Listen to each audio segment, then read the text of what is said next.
There it is. How'd you miss it? What's going on, people? It is Saturday night, and next podcast is live, guys.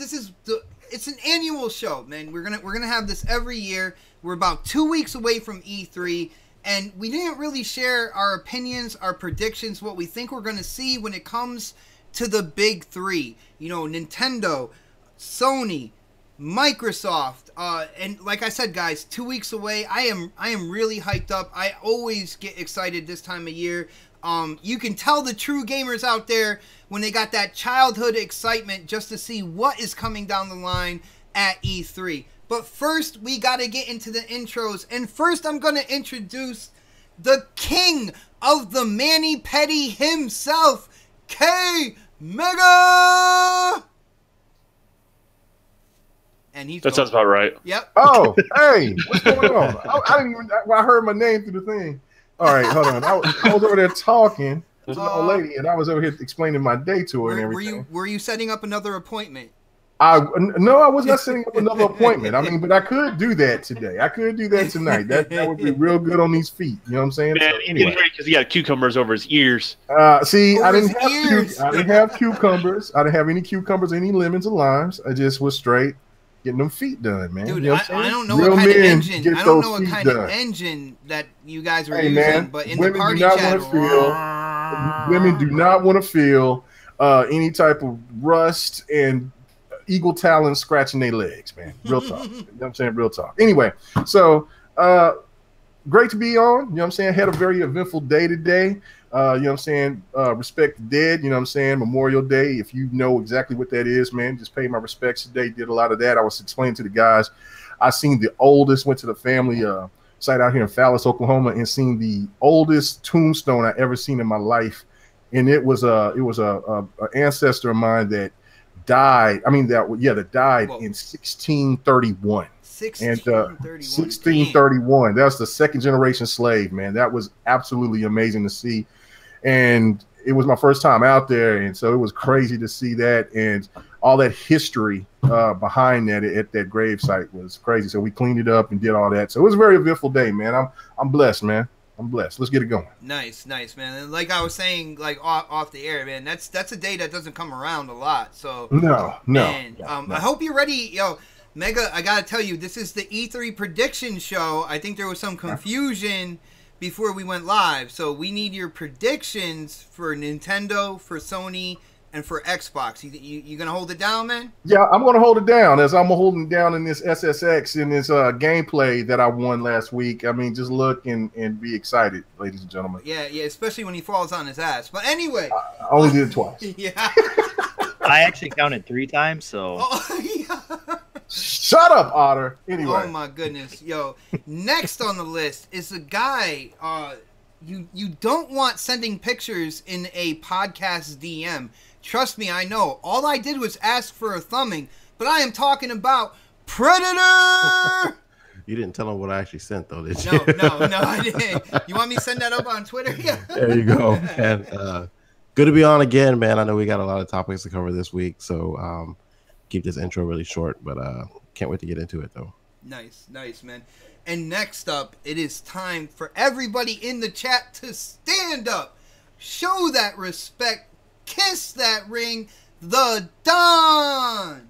Hey guys, everyone waits once a week just to hear the intro. So yeah, let's do it. This is E3 predictions. Excited. E3 is just around the corner, and it's time to be happy, not all doom and gloom. You know what I mean? Yeah. Well, who's doom and gloom, man? I don't know. I don't know. I've heard of these people that are doom and gloom. I don't know who they are.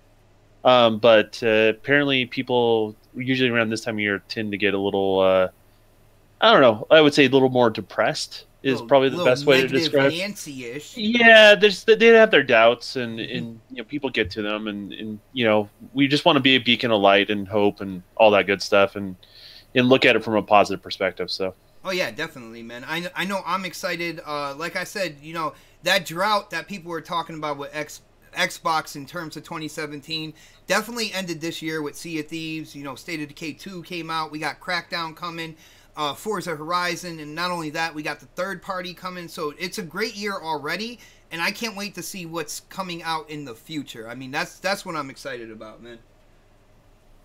But let's go. No, we're done. You can't answer that. We're going. Go. Next on the list, coming live from that igloo in Southern California, saved the world over 287 times. I am talking Dark Optimus. Hey, what's up, everyone? Glad to be here tonight. Ready to get into these E3 predictions. It's gonna be a fun. Nice. And guys, let me have your ears for a second. Everybody in the chat, listen up. There is a curveball today for people who follow the show. We go straight gameplay while we're talking gaming news, even E3 predictions, and you guys out there will vote on Twitter for the best gameplay. Here's the curveball. Snaps submitted gameplay today, and she will be in there for the voting as well. K-Mega, I think you did a good deal by winning last week. I don't think you want to go up this week. The Don was late with his gameplay. I couldn't get it in. I think I just saved your soul. So it's going to be me, Dark Optimus, Predator, and Snaps. So at the end of the show, you guys will get to vote for who had the best gameplay. Mega, so that means you guys are going to vote for me, right? You guys are ducking. Mega, are you happy you won last week now, man?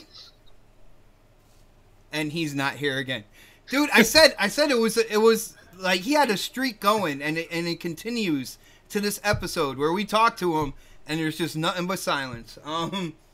It's gonna happen. What happened? Did I hear something? Did I hear somebody? Yeah, Snaps is in gameplay this week. I said, aren't you happy that you won last week and you're not up in the competition this week? You know what? I'll take on all comers, man. You know what I'm saying? I mean, much respect and much love to Snaps, and I know she will be good competition. The only thing that really means is that Predator and Angry Otter is in trouble. You know what I'm saying?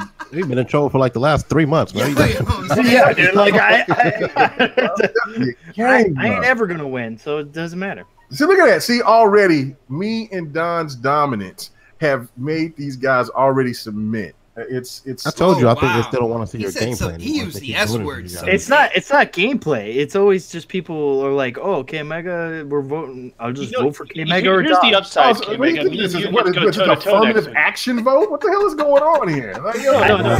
I don't think. A lot of times, I don't even think these people even watch. You saw Brian Baker in the chat, man. What'd he say? He said that Mega can't hear us through the foot spa. Yeah. Man, you know what? Hey, that foot spa was loud, man. That thing was loud as hell, man. But you know what? Big shout out to the Green Bean Casserole crew on Sea of Thieves. Oh wow! The Don and Delirium Blades. You know what I'm saying? Riding on what's the name of the ship? The Republican. The Republican. So, I stay on the left side of the boat. They stay I know. on the We right built the side. wall. We built the wall. So I call it the Green Bean Casserole crew. You know what I'm saying? And unless we bring, because it's usually Tempest might keep coming in, and then it's Blades, and then it's Don. But when we get Flip Money in here, then it's turned into the I don't know. I have to think of a name about that because you got two brothers, you got two white guys. Well, I mean, Delirium Blades. What is he? Spanish or something? I don't know. He is hashtag Tender Bear. Tender Bear. Yeah, you know what I'm saying? That's a whole nother race, man. All the sponsors out there, put up that Tender Bear emoji for Brian Baker. Maybe you should call it the double stuffed Oreo. The double stuffed Oreo. You're probably right. Look at that achievement I got. But K-Mega don't play no games. I'm killing him. Dude, we already saw this last week. Calm down, brother, man. It's still great, man. It's still down. All right. No. I got the fire this week, but Hey, this dude in here said K-Mega is responsible for the fall of all fair trade is known in the world. Hilarious. Oh, man. I love it. All right. Before we get into our predictions, first off, huge shout out to our little nephew who's staying over tonight, little AJ, which is the reason why Snaps is not on the show right now. He's staying overnight, and she is definitely entertaining little man. before we get into the predictions, I want to hear what you guys thought about the Battlefield 5 reveal. I want to say first and foremost with this reveal, I don't really think they revealed anything. They talked a lot. They said what was in the game, but when it came down to actually showing stuff, like all they did was the revealed trailer, and that was pretty much it. So I was a little disappointed with this. But K Mega, did you check out the Battlefield 5 reveal? And if you did, what do you think, man? Absolutely, I thought it was fantastic. You know, I'm tired of the World War II stuff, but I will say that customizing your characters is very. It will add a fresh experience to the game, and it's Battlefield. Battlefield has been making, to me, it's been doing a lot better with their games than what COD has done for this whole generation, pretty much. To me, you know what I'm saying? It's the multiplayer is going to be fire, because if you play Battlefield 1, you may not you may hate the lack of weapons per se, but when you play the game, man, you get so immersed into it, and it's so deep, and a lot of cool things that you get, all the stages and all of that. So there's going to be more weapons in this. It looked really good. The female protagonist looked dope with the funky looking arm. You had to bring the female in there. That's like the big controversy right now. I know you're going to get to that in a minute, but the real cool thing was that when the dude at the very end of the trailer was doing the whole Saving Private Ryan, telling him to shh, then the lady popped him in the head. I thought that was dope, man. And it's all the chaos and everything. It just makes me even more excited. I'm gonna pre-order that thing right after I get from E3. The one thing I could say from what they were talking about, I mean, when you hear developers talking and the new stuff they put into games, it always sounds great until you see it implemented, right? But when they talk about the physics to where an explosion happens right next to you, it'll literally like blow you off your feet and to the side and stuff like that. That's something that can really add to the immersion of the game. So I want to see how they did that and how that works out in the game. But that could be a really big kind of like feature for this next Battlefield. It's something that you know, people might not realize isn't there in other games until they put it in this one and they play this one. You see what I'm saying? And that has me excited right there. But yo, Don, I'm not sure if you're into like war games or, you know, Battlefield 1, stuff like that. But what did you think about the Battlefield 5 reveal, man? Well, I'm into campaign, so I'm going to probably pick up this one and not COD, to be honest with you. But that being said, I like the last Battlefield. You know, I don't pick up like the Battlefield and the CODs every year. It's been, I think, 2 years since I've picked up a Call of Duty, so it'll be 3 years over 3 years before I pick up another one.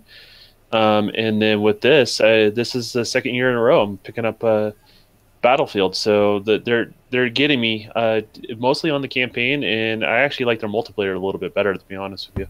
I like what they did with Battlefield 1, having kind of like those little stories like that kind of completed, and you had multiple ones of those with different characters, not all of them ending in like the true kind of like storybook ending, and there was some like bad endings that were going on and stuff like that. So I like their spin on that.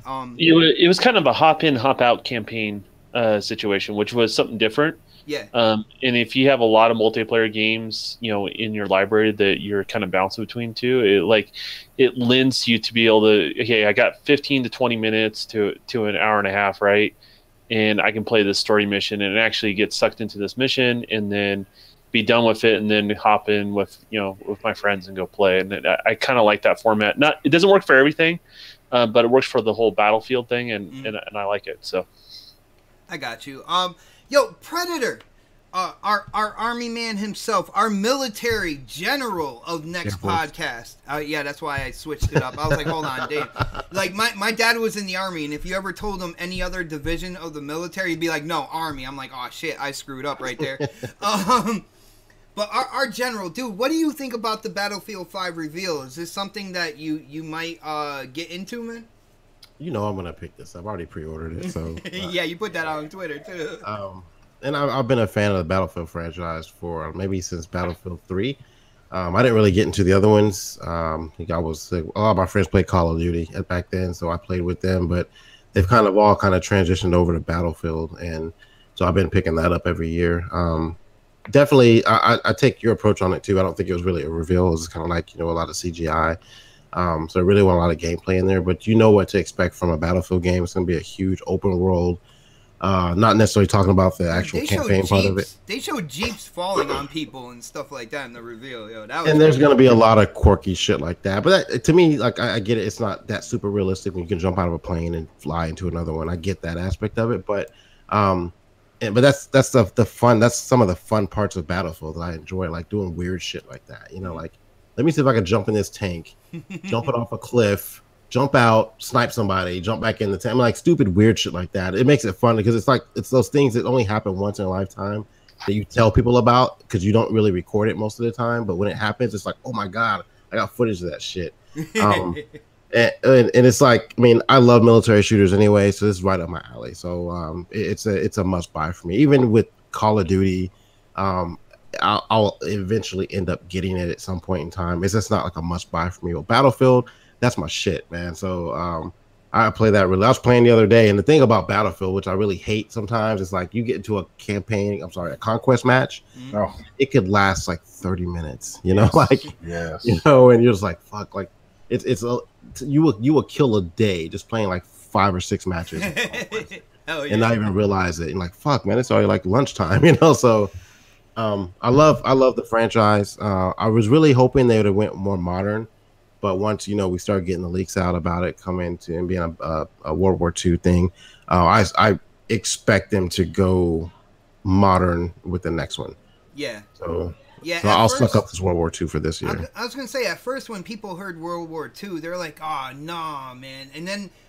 After the reveal trailer, I seen a lot more people on social media actually get excited about the game. So, like, I think people are getting tired of World War II, but I think they'll accept it this time around. And then, like Predator said, the next one, I have a feeling it's going to be modern. I actually hope I wish they would go more into, like, the Vietnam War or stuff like that. Now, I know technically it's a war that...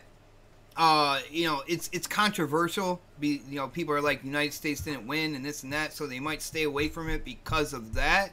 But I think it's a war in terms of the environment and kind of like the tactics that were used and stuff would make a quality, Battlefield or Call of Duty game, man. I wouldn't even mind them doing like I don't know if a lot of guys remember this game called Full Spectrum Warrior, where they made up their own like little area. Like it was a fake, basically false area, but it was like, like Zikistan or some stupid shit like that. But like make up their own campaign, their own war, and go with that with a modern thing to it. I would love for them to do it. It doesn't have to be all super realistic to the point where it's like, Russia or Africa or Europe or something like that. Just make up your own country with your own, like environment. Yeah.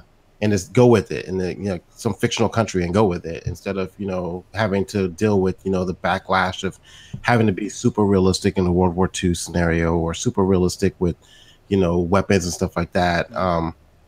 Even though I do love the realism of the mechanics of the weapons and stuff like that. You don't have to stay like cemented to that though. Yeah, like there's only so many wars you can do, So move on and make your own war, Yeah, I'm sorry. That sounded funny to me. I was like, "Oh, don't." I hope nobody in the government is hearing that. Yo, move on, make your own war. I'm like, no, I'm don't. retired, so it's all good. Don't do that. Yeah. Hey, Dark, what did you think about the reveal, and what do you think in terms of Battlefield 5 for you? Is it something that you're thinking about picking up, man? Dude, I've been a Battlefield fan since I can even freaking remember. Mm-hmm. This is definitely right up my alley. I love the Battlefield series. I love the multiplayer in there. I definitely got this Bad Company feel from just seeing that little snippet of the trailer. It was kind of goofy, kind of not, hopefully it's not, the whole campaign's not like that. Hopefully they kind of like make it more serious and then have some of that kind of Bad Company feel to it. It looks very, it looks very good for what,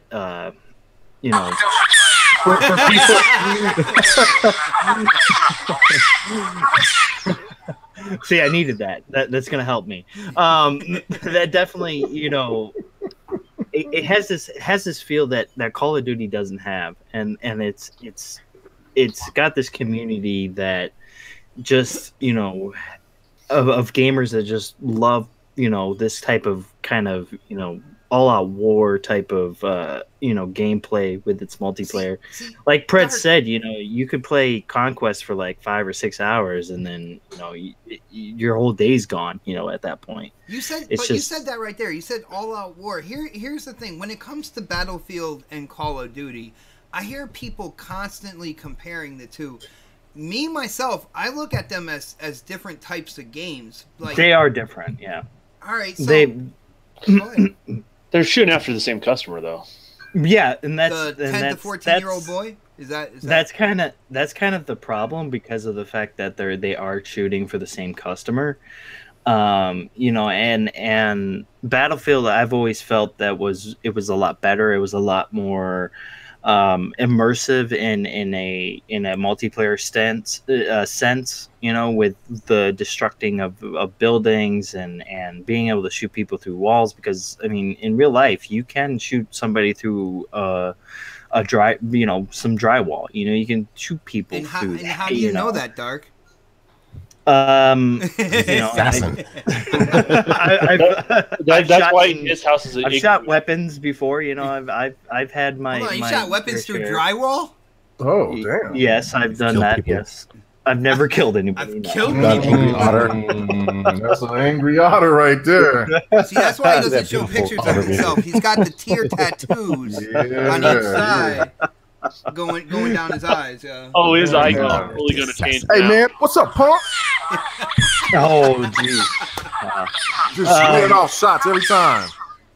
But yeah, I mean, I'm super excited for Battlefield 5. I don't understand why people are so, adamant about giving it so much flack for having it be in World War II and then the whole cover with the female being on the cover. I don't get it. I mean, Well, a lot of people that whole just thing, don't know. that whole thing with women in World War II has kind of already been disproven.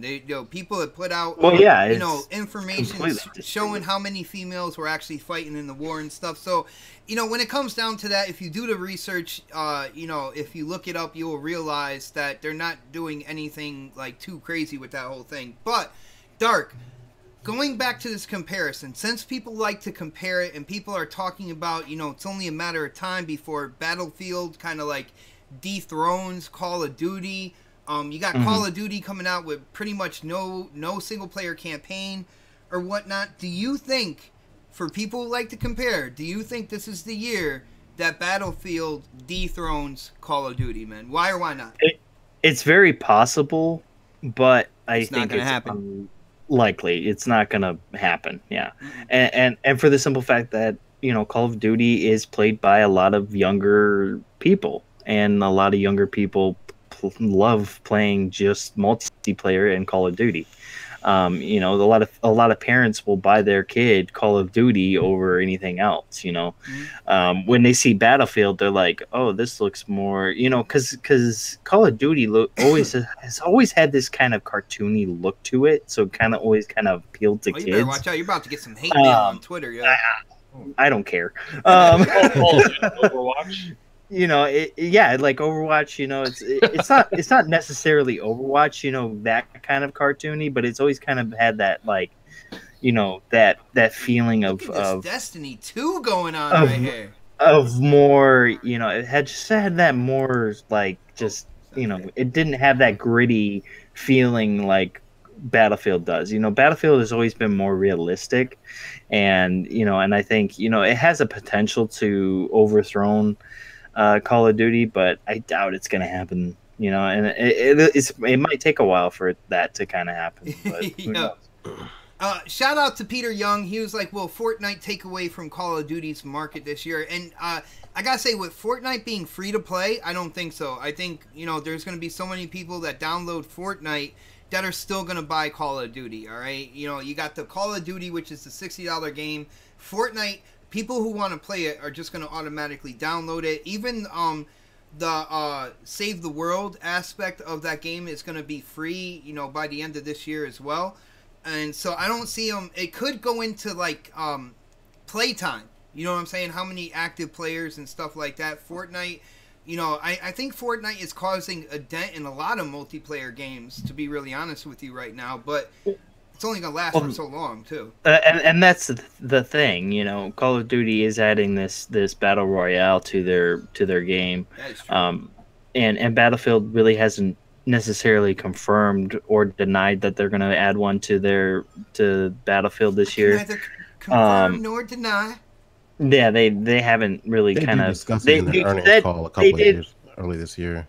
Yeah, they did discuss it a little bit here and there. What is your definition of sexual relations? I don't know. That's why I heard what confirm nor deny. I went back to Bill Clinton for some reason. I was like, where did that come from? I was like, wait, what just happened? I was like, you confused me. I wandered off. Like, okay, guys, I do that. Man, you know what? You about to get a GRG special. Just hold on, keep talking. I thought he was going to say you're about to get a spanking. Put your feet I was back like, in your damn. foot spa. Have it go. I was about to be like, Mega, like there's only one person that goes left that I know until now. Come on now. but honestly, I think there's only one person I know that can go left on a podcast until now. That's the thing. I don't think Battle Royale is going to last very long, and Call of Duty is getting into it at a kind of a little too late kind of time, because Fortnite and PUBG have kind of gotten this like hold onto the battle royale that nobody else has been able to really kind of take away from them. So I don't know. It's going to be interesting to see what happens in October with both of these games. Yo, Dark, I gotta say, I am very proud of you with your gameplay. As you guys can see out there, he is playing a really great game for multiplayer online right now, and he's doing a good job too. I gotta say, man, you're doing a pretty good job here. Yeah. Oh, I don't think this is the multiplayer section though. It's the Oh, see, that's in the Curse of Osiris. Well, that's a strike as well, dude. Yeah. This is a Curse of Osiris. You know what? Yeah, just take the compliment and walk away. I'm sorry. I gotta correct you because I don't want people to get confused. Well, that being said, let's go down the list here. Predator, what do you think?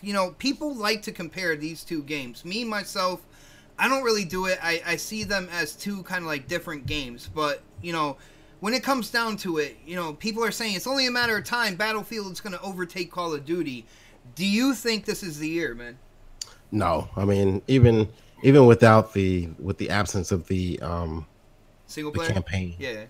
On Call of Duty, I don't think the fact is the absence of the campaign, but the addition of the battle royale mode will bring kids over, because a lot of people are playing PUBG right now, a lot of people are playing Fortnite right now, so that they're basically, they made a decision to say, let's go ahead and go with this demographic of what's popular right now for this year. What's making money right now, basically. Exactly, and that's another way for them to make money. I don't know if they mentioned anything about loot boxes or anything like that for this game and shit, but like.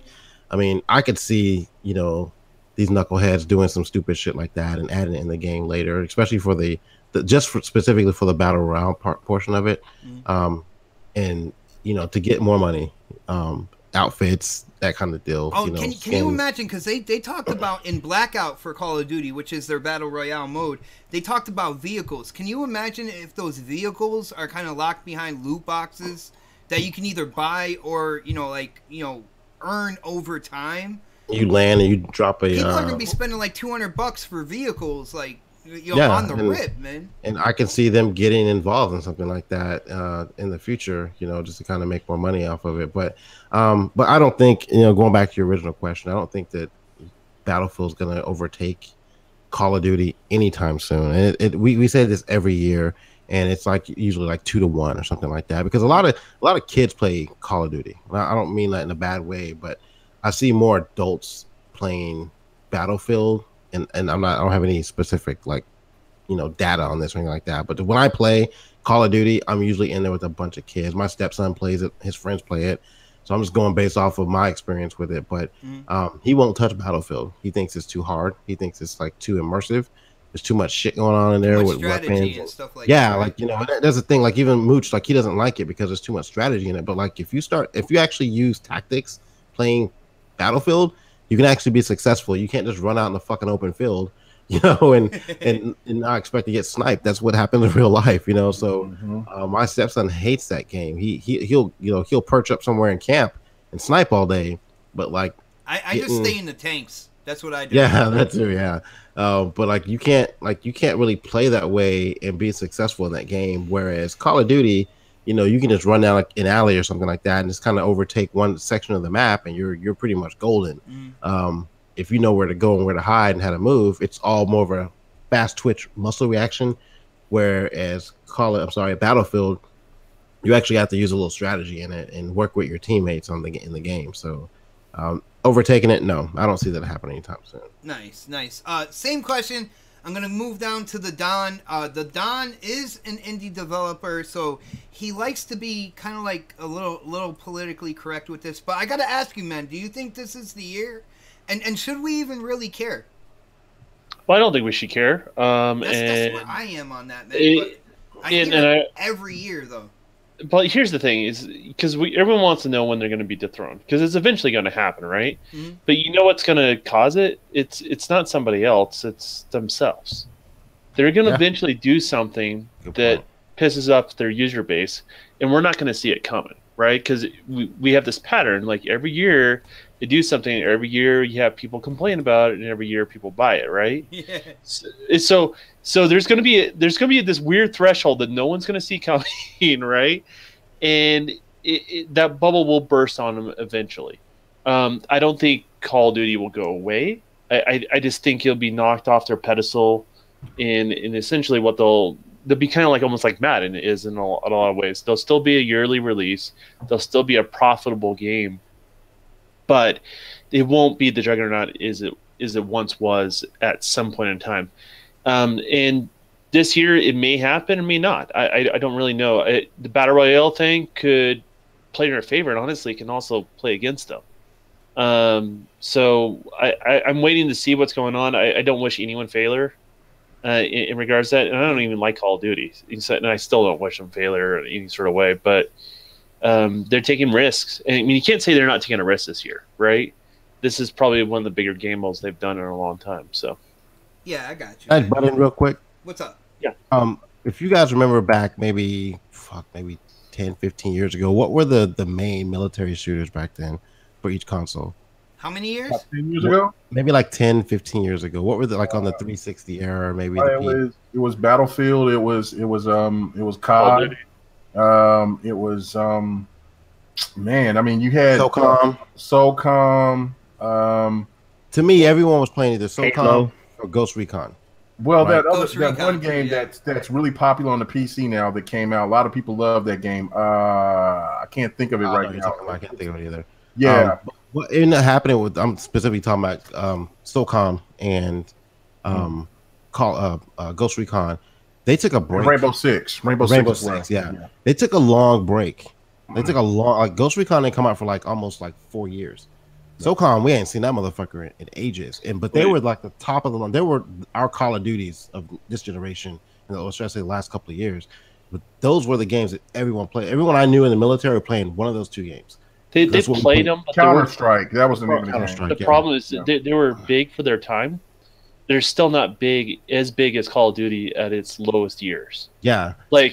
That's the thing is the player pool of gamers increased year over year, right? So that's where Call of Duty keeps seeing all that success is because the population of people that play games continues to grow, and it's a pretty easy game to pick up and play, right? It literally is. Oh, you see somebody react, you hit a left trigger, you hit right trigger, you kill the person, and you move on, right? That's kind of what the gameplay loop of that game is. So it's easy for a lot of people to just come in, pick up, and play. But those numbers are not going to be able to be comparable, but just because those. Well, I think what happened was those two games went away, and there was no competition but Call of Duty, and that's why it became super popular at the time because a lot of people have PCs and were able to play Counter-Strike, but a lot of people were on console at the time. They're either playing Halo, which isn't really a military shooter in my eyes. It's a futuristic It's shooter, sci-fi. but like Sci-fi. yeah, they were playing either Halo, but there was no like main military shooter out there. Enter Call of Duty, and kids started playing it. Our generation started playing it for a while. I think we just got tired of it, and we started moving on to other games. But you know, that generation, those younger generations growing up, that's all they knew was Call of Duty. They didn't get SOCOM. They didn't get the Ghost Recons back then. They didn't get those games. So well, you say that though. I mean, you've seen the numbers and stuff like that. Like Call of Duty has sucked dollars out of the holiday season, out of games that are not even in its genre, right? So it's kind of its own Goliath in itself. Like I mean, there's games that have nothing to do with military shooters that get out of the way of Call of Duty, even today. So like, it expands beyond the SOCOMs and all the stuff that you're trying to point out. It goes beyond that. It actually goes into genres that just don't even compete in that same space, but they do if they release them within the same month or 2 months of one another. So. That's all I'm saying. Sorry. All right, cool. And we got to give K Mega his time real quick on this, but we do have to get to our predictions as well. But Mega, I got to know, Call of Duty Battlefield 5, is this the year that Battlefield overtakes Call of Duty for the people out there who are keeping score, man? To me, no, not yet. The best opportunity that Battlefield had was Battlefield 4. That was the time that they had it to, I think, to take over and still sustain it over this generation. But Battlefield 4 was such a blunder at launch. It was. I don't even know why in the world did they decide to push that game, knowing how broken it was. Now, when you go back and play Battlefield 4, it's like, wow, this game is so smooth and it's great, So to see what you keep seeing Battlefield inching higher and higher, and it's getting closer and closer. But again, you got so much other competition out there with Fortnite. You have PUBG. You got H1Z1. You have, which you're seeing right now that Mel is playing, actually. Right. You have so many other games, so many other shooters out there. Plus, you have other shooters that's going to be coming in and using some of the battle royale. Hearing the rumors about what Halo was going to do, having that type of mode, and it is kind of dangerous of what Call of Duty is doing, but what like everybody is saying is that it's grounded. We've all been waiting for the demise of COD, and it hasn't happened. So I don't see it happening. I mean, it eventually it will be its own doing because they're so greedy and they don't take their time to really push out something great. But when we are thinking that, look, hey, this isn't gonna, what I'm saying, this is where they're gonna trip over their feet because they're so greedy on how they work. It works and it propels them even higher, and then they sell like a ton. So it's what I'm saying. If there's the rumors of Titanfall 3 that might eventually come out, that could help sustain. But I don't see COD just being dethroned just yet. I think it's question. What is a fail for Call of Duty, right? Like, how low do the numbers have to be for them to be at a loss for that game? What's the name of the game? Ghosts. If they get Ghost numbers, that's a fail to them. Ghosts did what, about 12? That's not great, but they were still extremely profitable. That's what I'm pointing out. Like, they're still going to make money. They're still going to make money. People are so wrapped up on who's going to beat Call of Duty. Like, at this point, who cares?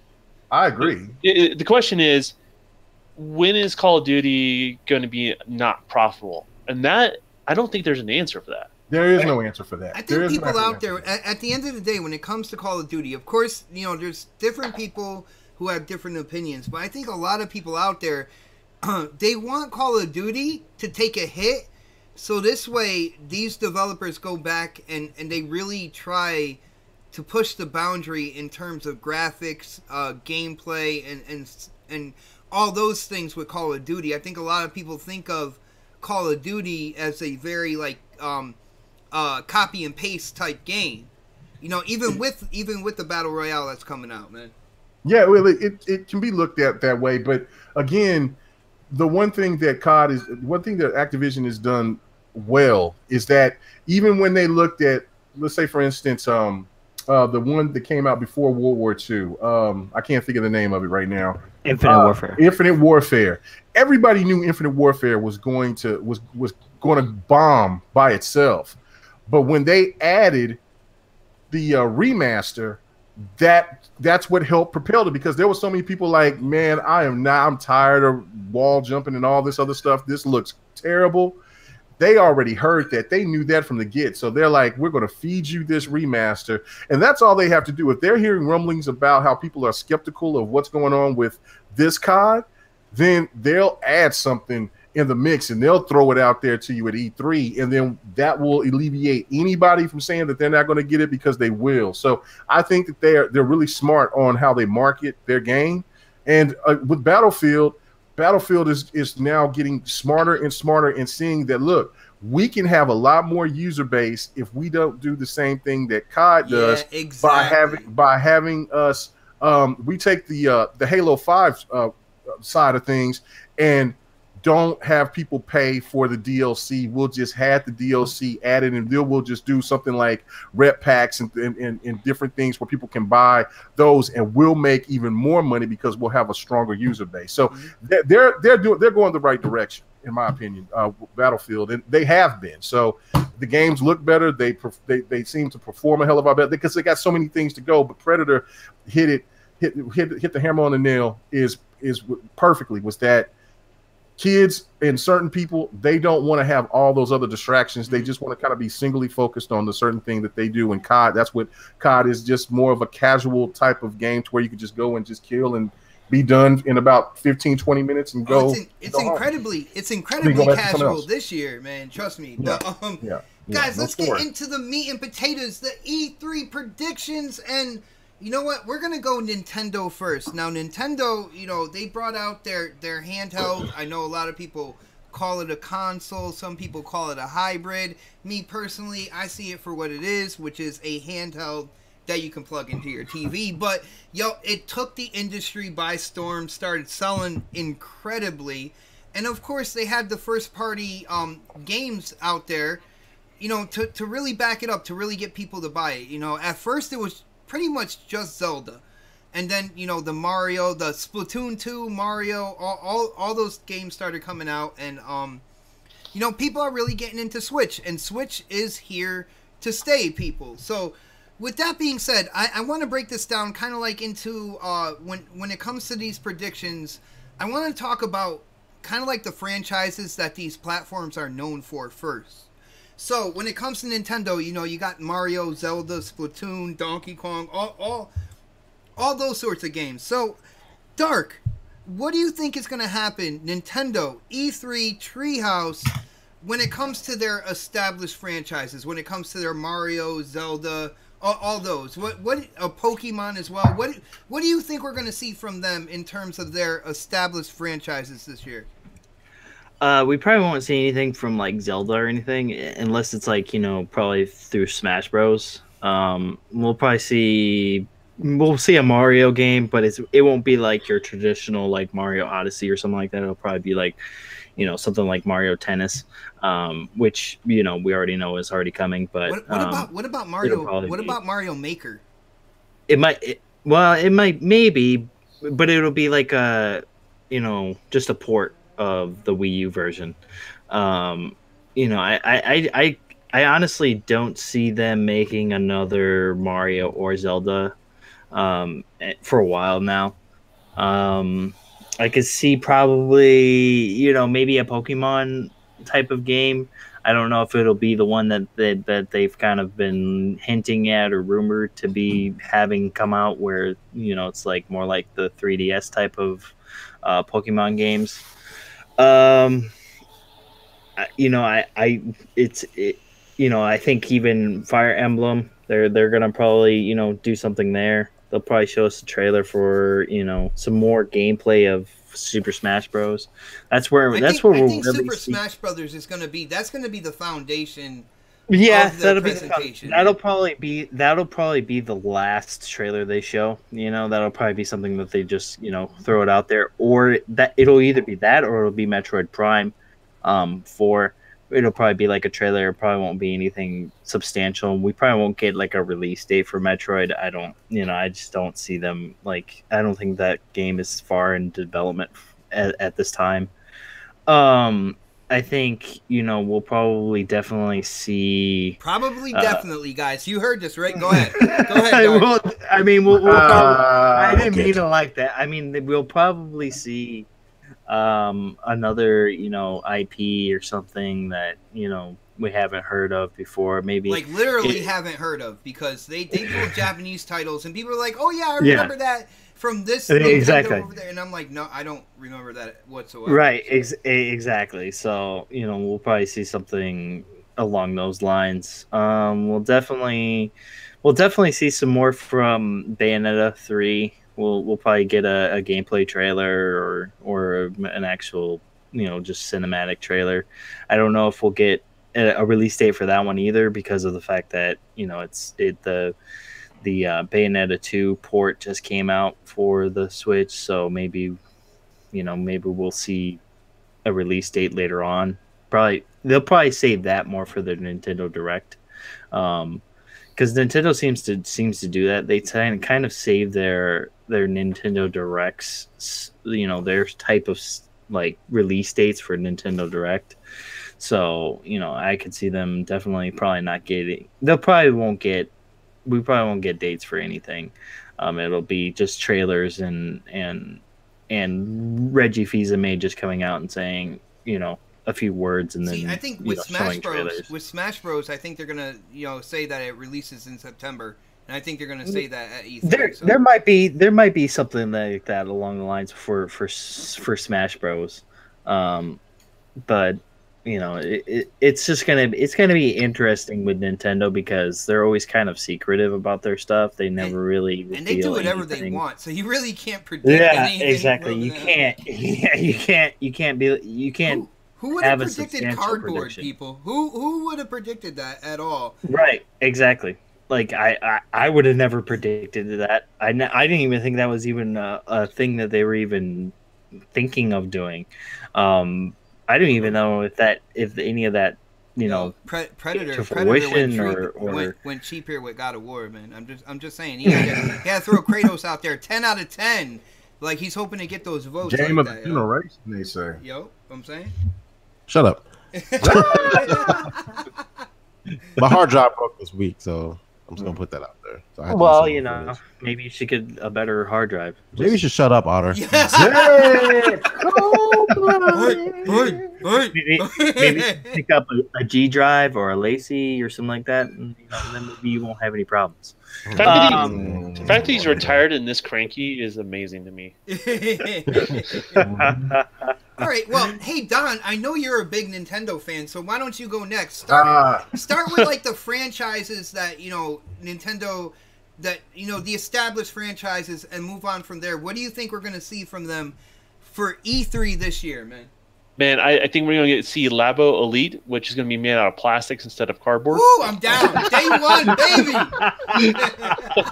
That's my first prediction. A new Ice Climbers game. Wow! You know what? I'm on board for that. They're the kind of due for that. They'll have Metro Prime or Metroid, but they won't be like what you expect from Metroid. It's going to be some weird. When you say that and you're talking about Nintendo, you get me worried, because I love. Yeah, Metroid, they're going to do some sort of weird spin off of it, because they don't know what to. I don't think they really know what to do with the franchise. In the actual serious prediction I have, a new F-Zero.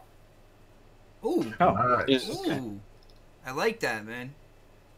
So would you be excited about? Because I know, Don, you have like a 3-title rule when it comes to buying hardware. Like, how close is Nintendo to you with that 3-title rule? They're not even at 1. Oh, damn. Right now. Yeah, like that's the thing is, like, if people are excited about it, they're excited about it, and if they have games they want to play. But the problem is, like, what would sell me a little bit on Nintendo Switch is having some of the third-party games available on the go, and I would buy them again. But then I started thinking about it. It's like, I don't play games on the go. Like, I play games at home. I never really liked portables. And so like half the appeal of the product just will never appeal to me. Does that make sense? Mm-hmm. So I don't really know what to do with Nintendo anymore. And I mean I've had every Nintendo system up until the Wii, and then I kind of fallen out of love with them as a company because like their lineup's still sparse. Even with Nintendo right now doing as well as they are doing with the Switch, it's still on the sparse side. Yeah, but we can't talk about that for some reason. Like, well, no, I mean it's better than it has been, so it's a step in the right direction. Let's call it what it is, but it's still not quite. It doesn't justify the purchase for me right now. So I mean, other people, if they like it, they like the Mario games and all that sort of stuff. I totally get it. But you know, I've probably played close to a year's worth of Mario in my lifetime between Mario Kart and other Mario games. Hold on, Mario Tennis, and there's been rumors that it's coming out. I'm not sure if they said anything officially. Mario Tennis is a great game in my opinion. I have a blast playing Mario Tennis. They would win me more with Mario Kart or a new. Yeah, I could see that over that, but that's. Then again, it's like the only time I would ever play that is in a social environment, and you know those people already own Switches, so it's just it would just sit there and collect dust. To be honest with you, if I picked up one. All right, I got you, man. Predator, big Nintendo fan over here. I know he's excited for, you know, a bunch of titles that are coming out for the Switch. So I know you have a lot of interesting opinions and predictions on Nintendo's kind of like Treehouse event for E3, right, man? Yeah, well, not really. He's like, yeah, I do. Yo, my stance on the Switch, I have one, and I rarely touch it. I think I played it for Zelda. It was the biggest hustle of the fucking generation. Dude, I got that Zelda on the Wii U too, by the way. Yeah, I think that's the biggest. Yeah, exactly right. I think it's the biggest hustle of the generation, man. Like they sold you the Wii U too, and they put it and made it portable. Basically, it's something that they didn't do the first time. So, like, I'm not really impressed with this console. I think like the portability of it, I get it, it's cool, but I don't take it anywhere. I used it on my last deployment for a little bit and played some Mario Kart on the flight back home. It was great, and once I got home, that shit's been sitting here docked basically since I got back. I couldn't really get into Zelda. I didn't like the whole mechanics of breaking swords and shit like that. It was a good game, don't get me wrong, but I think it could have been better than what it was. But I'm gonna digress and talk about E3. So for them, and I agree with what Don and what Otter has said so far. F-Zero will be a great addition. Obviously, we know we're gonna get, they're gonna hustle the fuck out of fucking Mario, whether it's tennis or some other bullshit with Mario. You're gonna get it, maybe even a Yoshi's Island or something like that. Remake. Well, there is a new Yoshi coming out as well, and I even Nintendo fans are a little iffy on that whole thing. Man, they're due for a new Yoshi's Island. I didn't think about that one. Yoshi's the man, dude. I'm not gonna lie. Yoshi's the man. Is it a man? Yeah, a man that lays eggs, right? Yeah, it's just But he also eats like a seahorse. So it's weird. The land seahorse. Is that what you're trying to say? Yeah. We're due for a Yoshi. We're due. I think they got Kirby coming out. We'll probably see some of that if it's not even out yet. I don't really keep up with Nintendo shit, but Smash Brothers, yeah, we'll get some of that. Bayonetta, we'll get some of that. We'll probably get a new Labo box or something. I heard no more new cardboard, man. I heard no more new cardboard, but you're right with that Smash Brothers. I think that's going to go straight down the panel. Smash Brothers is going to be that center spotlight for them this year, man. Yeah, I think, outside of that, I think it's going to be a pretty tame show for them. And if they want to surprise us with something, like I said, I like Don's F-Zero prediction. Maybe a Donkey Kong, or my thing is I would love to see a new Kid Icarus. Man, dude, that's like the second or third time I heard you say that too, man.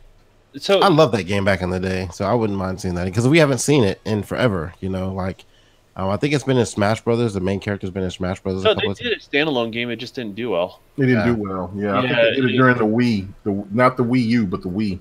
Yeah, that's when they did it. That was what, fucking 8-10 years ago. So yeah, but still, like, they didn't do it for another 10 years before that, or 14 years before that. Yeah. Mm-hmm. So, and that's my surprise prediction. I wouldn't mind seeing that. I mean, but you know how Nintendo, they're gonna cycle through their old franchises, and then they'll Well, check come up this with a new out. console. Go 13 in the chat said one of the vocalists. Boy, Galgo 13. Yeah. What? He said one of the vocalists of F-Zero, Donna Burke, was seen recording some new stuff at Nintendo Studios. Maybe a new F-Zero on the horizon in Switch's future. So you got kind of like little hints and stuff like that out there that it could possibly go that way, which I think would just be another hit. And let's be honest here, when it comes to first party, nobody sells games like Nintendo. Even back on the Wii U, when people are talking about only, a couple million people had the Wii U, all their first parties sold like crazy on their systems. Oh, they weren't getting any fucking second and third party. That's probably why. So Dude, the Wii U was not bad. We had it here. It was cool. Like the Marios and stuff like that. It was fun to play, man. I'm not. if you bought that console and the game comes out, you feel like you're compelled to have to buy whatever game comes out because there's nothing else coming out. You almost feel that way, dude. I'm not gonna lie. Like I look at my Switch, I'm like, I should buy a game for that. Maybe I'll play it. Like I bought I bought NBA Jam on it, and I never touched it. Because I felt like I had to buy something that could validate my purchase. So I'm not touching that motherfucker till Metroid. Metroid's got to be that shit, man. You know what's interesting? I think we always forget how much booth space Nintendo's actually got this year at the E3. So they actually have a lot of booth space. So they have to bring something, right? I mean, we're all joking around, but they have to have something for. Otherwise, they're just going to be showing off third party, and well, they can have a lot of people playing Smash Brothers around their booth, and with Nintendo and their fan base and everything, that would be considered a win right there. People would flock over there to play the new Smash Brothers. Craves over that shit in their Nintendo Direct show a couple of months ago. So, yeah, dude, it's like that too, man. My oldest son, I think it was 2 years ago, before he graduated to high school, they had like this gaming kind of like this gaming group at a library, and all they did was play Smash Brothers. They were so completely dedicated to playing that game. It was insane, man. I don't know if you know this, Bob, but the Switch isn't that big, so it's not going to take up much booth space. The people will. Wow. But I'm saying though, you can have a lot of stations with what Nintendo's offering. I got you. And, I don't think that's the only thing they're going to show. I think Mario Tennis is going to be there. I really like what Dark said about Fire Emblem, because that is a game synonymous with, like, Nintendo hardware. And there is such a community out there for that franchise. It's crazy. When you actually look into it, there's a lot of people that are into Fire Emblem, man. And it's a full-fledged Fire Emblem, too.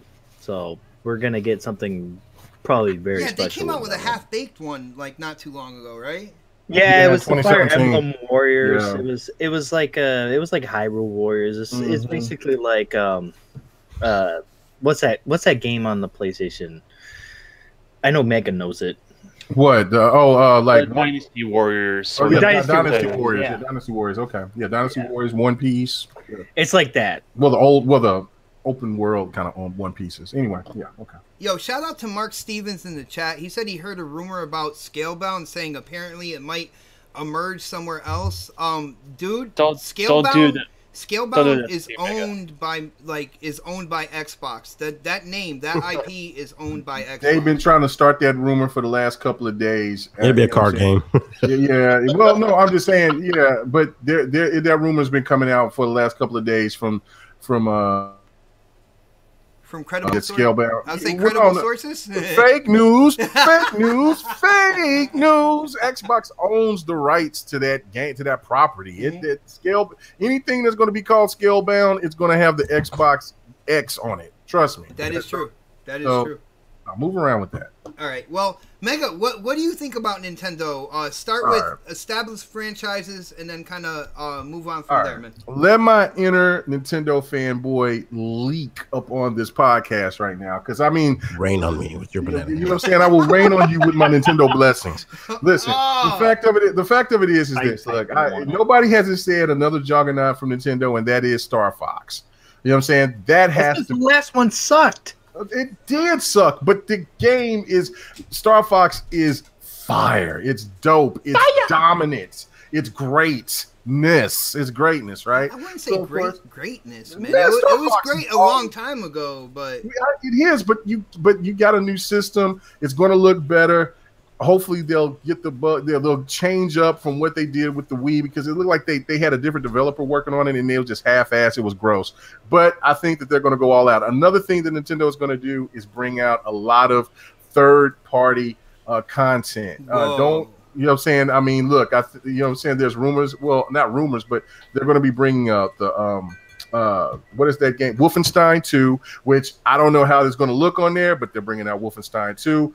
Pokemon will come to the Switch. Those rumors are deep, and I think those rumors are real. If they bring Pokemon, get ready to lose a lot of MPDs, Sony fans, because Pokemon will kill everything. It will Thanos everything. Oh, wow. It will Thanos their ass. It will be done. You know what I'm saying? The only thing that I could think to go is the heavy hitters from Sony and the heavy hitters from Xbox to compete with Pokemon if they make a Pokemon game. I think Pokemon will. That'll be the last game that they'll show. Of course, Bayonetta 3. We already knew that that's coming out. That's going to be huge. Just plenty of other games in my mind. Metroid. But I think they're going to be really keen to showing a lot of third party, man. I do. I really do. I really. When it comes to Metroid, because I'm really interested in this, but I won't seal the deal until I actually kind of like see the game in action. Do you think we're actually going to see gameplay from this game this year? Yeah, I do. I think so. I think that they'll show more gameplay, because I think it might be a game that may come out at the end of the year or it'll come out in the beginning of 2019. It's coming out next year. I'm saying holiday next year. No, I think it'll come the first party of next year. I think a first party, because look, I think everybody is starting to fall in line of when you want to bring out your games that. I mean, they could bring Metroid. Metroid is a synonymous powerhouse for Nintendo, and it could do well. But if it's a 2D Metroid, I don't think you'll get the same type of status if it's like a new 3D or something of that nature, to where it could. To be honest with you, Mega, like Metroid has never been the heavy hitter as their other properties. Like, I know, I get that, Don. Like it never. I mean, it's not saying it's not going to happen. I'm just saying, like, you know, temper people's expectations on that one, because if you like Metroid, that's great, but it's not going to do like the numbers like Zelda does, or that's the point that I'm trying to make. That's the point I'm trying to make, is saying that it would be smart of them to bring it in the beginning of the year instead of the end of the year, unless they're doing a complete overhaul of Metroid to the fact of where it's going to be completely, it's going to look completely different, push the Switch to the max, and I don't think that they'll do that. So I think first of 2019 is where it's going to come. Another game that I think that nobody hasn't thought about is Punch-Out. Nintendo always brings out a Punch-Out. I think Punch-Out will come out, or they'll show Punch-Out. And then, of course, like I said, they're going to live off of the third party, showing that. They'll show a little bit of that box, the cardboard box stuff, which garbage. But I think they'll live off of the third party. They'll show some great games from that. The Street Fighter collection is definitely going to be coming on there.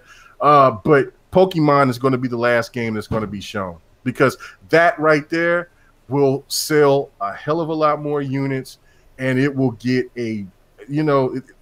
PlayStation nor Xbox. Pokemon, that would be crazy, man. And it's coming. Xbox and PlayStation, doesn't matter how great their shows may be, Nintendo fans are going to go bananas if they show a Pokemon game coming to the to Nintendo, where they can play it on their television. I'm wondering, Mega, why are you so confident in Metroid either end of this year or early next year, when all we saw was the name so far? Nintendo got a plan. That's the one thing that we didn't see with the Wii U. Nintendo. That's why I didn't get it. I felt scammed with the Wii, and then with the Wii U, I said it still has the same name. I don't want it, so I didn't get it. So with the Switch, it's more intriguing to me. I know that what I'm saying. Nintendo can do whatever they want to do when it comes to, because have you bought one yet? Huh? Have you bought one yet? No. I'm gonna get one. Man, your old lady's gonna kill you. Yo, she, My I'm old surprised she lady's over hasn't here done it playing. already, man. She's been playing the hell out of like little cell phone games, and then she got a little Nintendo cell phone game. Yeah, Listen here, you no more bubble baths for your feet. I know. Oh, here we go. I know. The king of gameplay right here, man. I'm just saying. All right, Fred, he got something popping off. But that's the thing for me is it's Nintendo is going to have a great show. I think that Treehouse or whatever they're going to do is going to be fire, man. I really do. And it's I think if the Xbox deliver like we hope they are, then it will be then Xbox. It'll be Xbox, Nintendo, and then PlayStation. All right, so now the way I'm going to end this and move on to the next platform, just really quickly, I'm going to go down the line. You personally, something you want to see from Nintendo, no rumors, nothing like that. There's nothing out there saying it will happen, but something that you would personally love to see at Nintendo's E3. So we'll start with K Mega and we'll go down the panel, man. Something Rygar. Okay. That's just right. Just Rygar drop the mic. That's it. We're done. To me, if they showed Rygar, if they showed a Rygar coming to PlayStation, and I know that it was a third. It was I think it was on the last one was on Xbox or PlayStation. I can't remember. It wasn't done by Nintendo at all. Oh, okay, yeah. If they show another Rygar, because that was the game, that was the hardest, longest game that I played at that time when it came out back in the 80s. That's it for me. I'm copping it. I'm copping it. I don't care what bill needs to be paid. It just got to be skipped. I'm getting the Switch. Is that the one with like a yo-yo shield? Yeah. He come up there. He fought that big lion at the end. You fought I forgot his name at the end, but he was this lion. He had a lion head. He was bananas. The game was hard as hell. I was like what 10. 11 when that game when I first started playing that game. Listen to that pedigree for Nintendo. Yo, Mega was like 10, 11. Yeah, I was like 10 or 11 when that game when I started playing that game. Owns the rights, right? What? You want to know who owns the rights to that game? I don't know. I know it was on PlayStation. Tecmo. Oh damn! So that might be dead. What you might think, or it could be a third party, huh? I mean, technically, new Ninja Gaiden can be made. But I don't think they're interested. We're not basing this in real world stuff. I'm just just for you personally, something you would love to see. I'm not squashing this dream. I'm just saying you're just killing me, Don. Man, what do you mean? You are the reaper of hopes and dreams right now, man. I do like Tecmo games. I do. I love it. I'm just saying. I mean, they could do a Rygar Dark Souls style. I would be all over it. I would be all over it. I would have to ask Luca because she helped me because I hate Dark Souls because that game is stupid, dumb, hard. but hey man, you bring Rygar, I don't care how they do it. If they do it like Dark Souls, damn it, I'm going to play it and I'm going to beat it. Nice. Let's move on down the list here. Yo, Predator. Something you would love to see from Nintendo, not based on real world rumors or anything like that, but something that Nintendo can show at E3 for you personally that you would be like, damn. I don't think there's a damn moment for me for Nintendo, but I will say this: like one of the biggest things I hate about my Switch is the fact that there isn't the OS is garbage. I don't even want a game. Is there an OS really though? Yeah, I mean, like I would love to actually be able to get Netflix and stuff like that on it. If it's a portable thing, I want to actually be able to use it in places and other than just gaming sometimes. Because like my stepson, he wouldn't mind having fucking YouTube and all that crap on there sometimes too. So I think they should add some fucking apps on this motherfucker. Like it's basically like a fucking portable laptop or computer. Add some shit to the fucking OS that we can actually use. Because right now it's just like the store. It's bare bones, man. It's bare bones. Give me some back compat shit. Like give me the fucking let me buy old games from back in the day. Like let me buy Wii U games on it, like an emulator or something like that actually works. Like I want that instead of having to buy these games. Like I would love to play some of the old Nintendo franchises, but I don't have them. So but they're not on there either.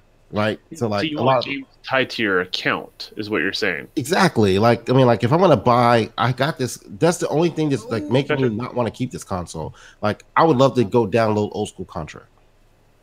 And play that. I would love to download some of the old Nintendo friends. They have Super a fucking Mario 3. Yeah, like they have a treasure trove, and you can do it on the Wii U. If I'm not mistaken, why can't we do this on this? Why is this not? Why was it not put in the fucking console when they brought it out? I think they also did an announcement. They're not going to be doing that. They're not going to be bringing it to the Switch or that's or unfortunate. anytime soon. Well, because they're bringing those minis, and so if you that's start all. putting But those you can't take a mini with you. Well, that doesn't matter. It's all about profitability. It's all about Exactly. profit. So they're trying to milk us for money. Yeah, they milk. Biggest hustle of the generation, and they're going to continue to milk you for money. So like, they could easily do it because they've done it before with the Wii U, and so why are they not doing it with this? Well, the Wii U was struggling. They had to do something to try to entice people to buy the Wii U. Well, they did it on the standard Wii as well, so it wasn't just the Wii U. So, I mean, Pred's got a point. There is precedence with Nintendo of offering that sort of support. So, well, they should. I mean, that would be smart. I think that would sell a hell of a lot more. Yo, I just killed Skate 3 right there. I'm just saying.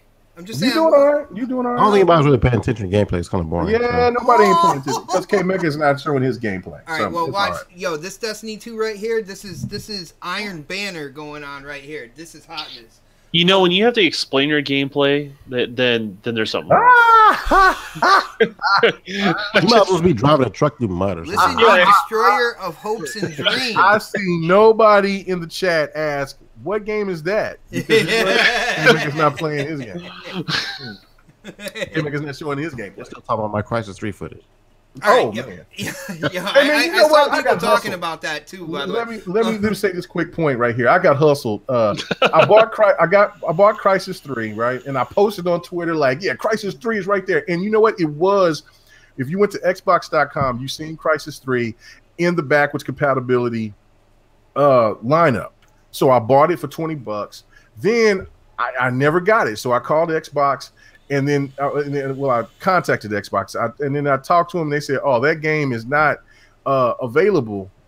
And I was like, "What you mean? It was in the backwards compatibility." So I just spent $20. But the one thing that it tells me is that I think the Crisis series is going to be available for backwards compat sometime soon. I think somebody made a mistake and put it out there, and that it will eventually come out there. But I wasted my $20, and I feel bad that I showed the people out there on Twitter. And they bought it too, and they're like, "Mega, it's not there." I'm like, "Look, I'm in the same boat." So, what does that have to do with Nintendo's wishes and dreams? Look, I just have to say that because Predator brought Crisis 3. I think that was a public service announcement that it was anything that Mega suggests you to buy. So, well, no, don't buy Crisis 3 just yet. You know, don't buy anything that Mega says. Hey, you guys, you should buy it. No, just don't listen or vote for Mega. Oh wow! That was just straight to the point right there. Did I get that wrong? Wow! Did I get that wrong? That's what I thought I heard. I'm sorry. Yo, my bad. Yo, continue. Dark, something from Nintendo. Like I said, not based in the real world here. No rumors or anything like that. But something that would get you to be like, "Oh, damn!" when it comes to Nintendo show. Really? Wow. Nice. Wait for it. I said it already. I said Contra. When did you say that? I didn't hear that. It's because Don was flapping his trap over there. Oh, wow! See, that makes sense. Yeah. This show is off the rails right now. No, man. You know, if they come out with the Contra, man, I'm hands down definitely in for Nintendo this year. But you're as of basically lately, they hands have down for Nintendo this year over Fire Emblem anyway. Man. Yeah, that's true too. Fire Emblem, but I think I'm more if they have something like a surprise, like Contra, that would be awesome. And it can't be like a first person, Contra. It has to be like it has to be that side scrolling type of Contra, that everybody loves. That old school. And like the old school, yeah. Nice. I gotta say, I think Predator said it before, some backwards compatibility. Games linked to your account, so this way, even if you get hardware in the future, like your old retro games would go with you. That would be something that I would love for them to actually put out there. on their hardware, because I know a lot of people that, you know, they bitch and complain. Oh, look at this. Hey, Mega, what's going on here with the gameplay? Hey, Mega. Oh, SSX. Dude, I think that's your character back there. Full body cast. I don't know. I'm just now seeing it right now. I'm not seeing anything. Let's go. Let's see. And here I go playing SSX. Yo, that's crazy. So that's why you didn't have time to put my gameplay up. You're doing that stuff. No, I did that yesterday. Like, you know, when everybody was supposed to have the gameplay in. But yeah, definitely backwards compatibility. And what I'm going to do, I'm going to shout out each platform for what I think they're doing right, all right? Or what I feel was a part of their success this generation. And I got to give a huge shout out to Nintendo for showing people that you don't need realistic graphics. You don't need a gun in your character's hand or anything like that for these games to sell. I mean, that's what, having them come out with games like a tennis game or something like that, and having the potential for that game to sell in the millions and stuff, and you don't need to have a battle royale. You don't need to have first-person shooter there. And you can have a cartoony environment and still sell the games and have people still say, you know, how enjoyable those games are. So huge shout out for Nintendo for not really going that route when everybody else was. With that being said, let's move on to the next company. And you know what? They have a 2-hour long show. They have their own building this year at E3. So let's go in on the Xbox One. Don. Don't you mean Atari? Yeah. Oh. The company that has no games. Atari. Yeah, it has no games, but yet they're going to have a 2-hour show. So they must be talking TV. It's got to be TV, right? No, Don. Yeah. We're going to follow kind of like that same format. You know, go with like established franchises. So we're going to be like Halo, Fable, Gears, stuff like that.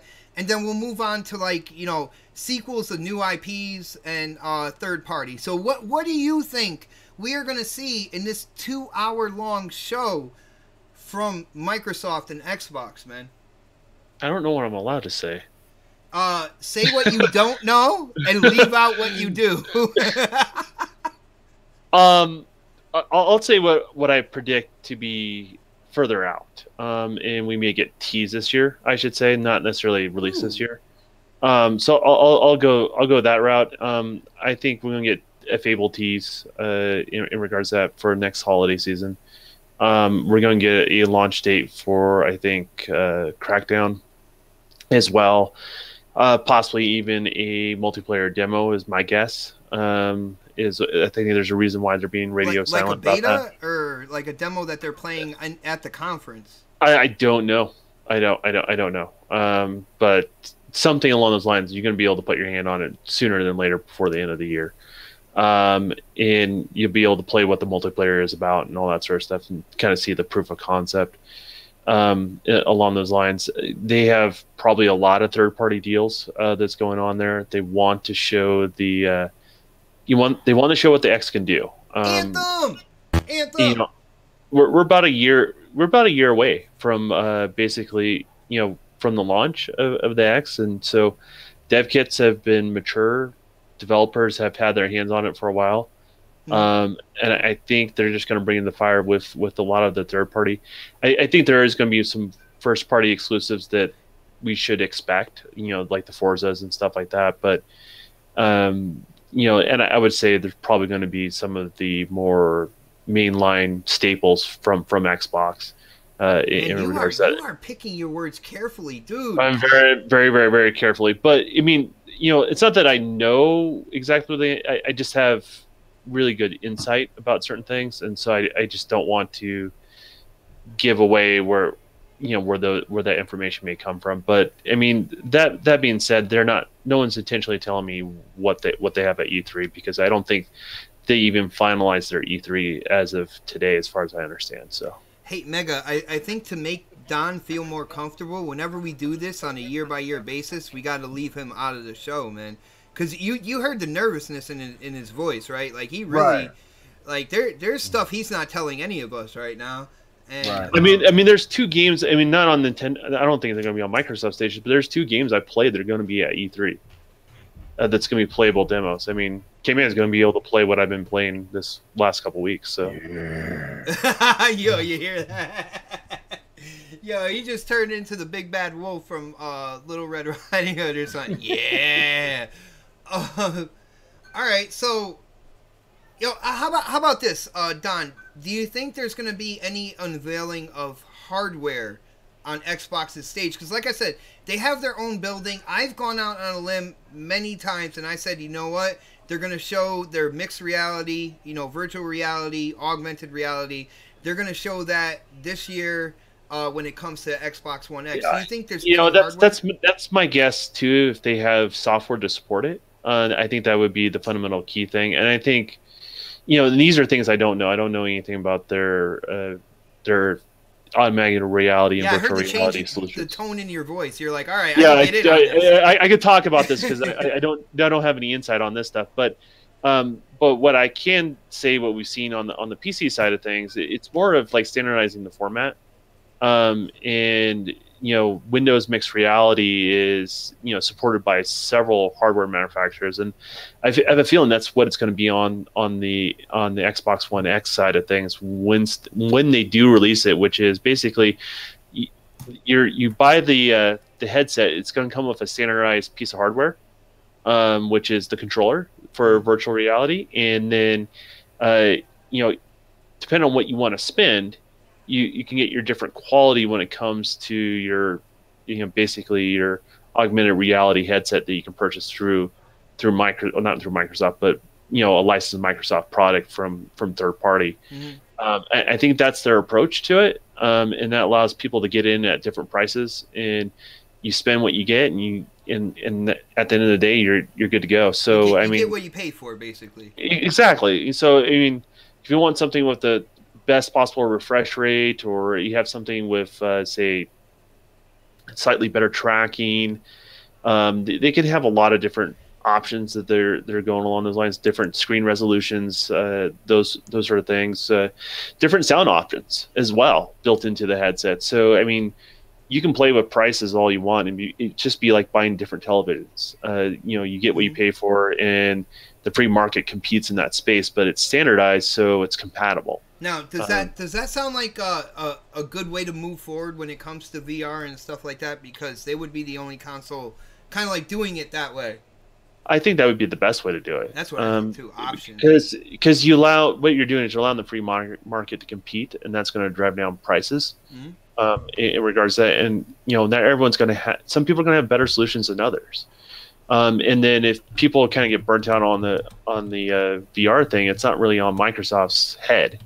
You know what I mean? Like, it's just, it's an attachment that you bought third party, and you kind of more or less move on. So, I'm not a big fan of VR in the home, to be honest with you. And I've worked for a VR company, but they don't do VR for the home.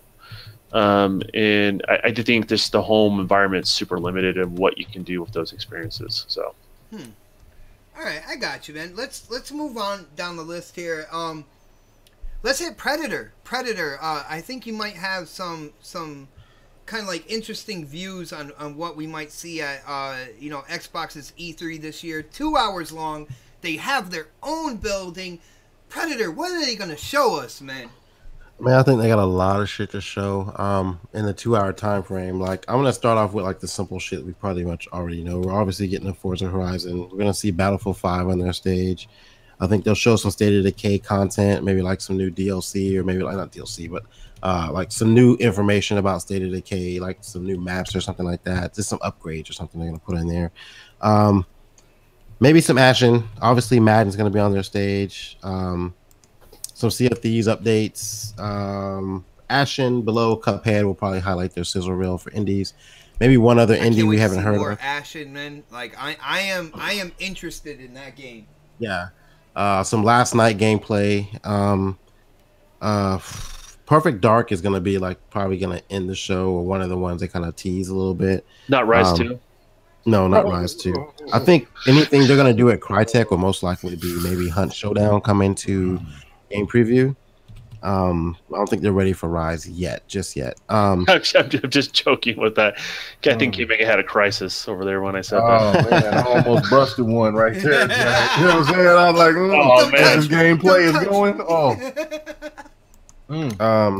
Some updates on Master Chief Collection. They'll probably show some of that.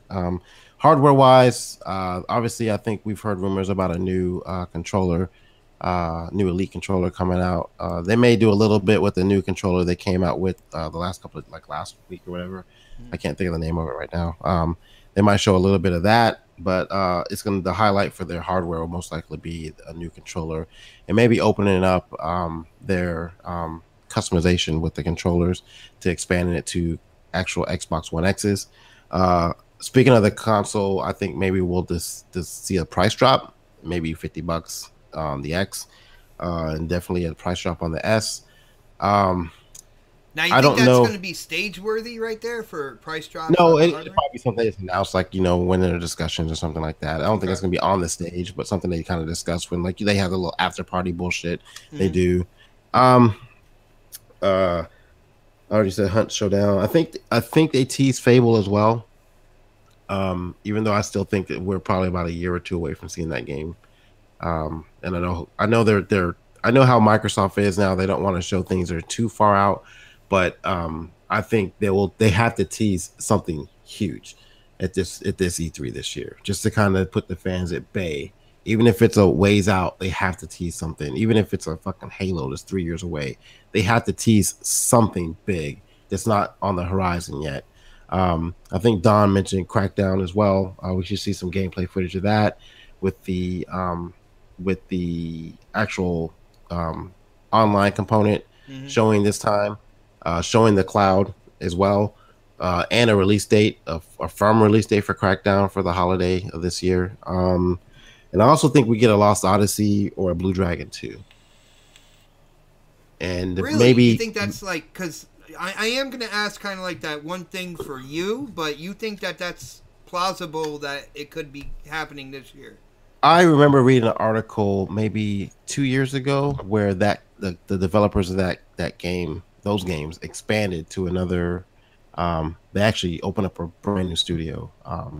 So I think maybe they're working on one of those games at least.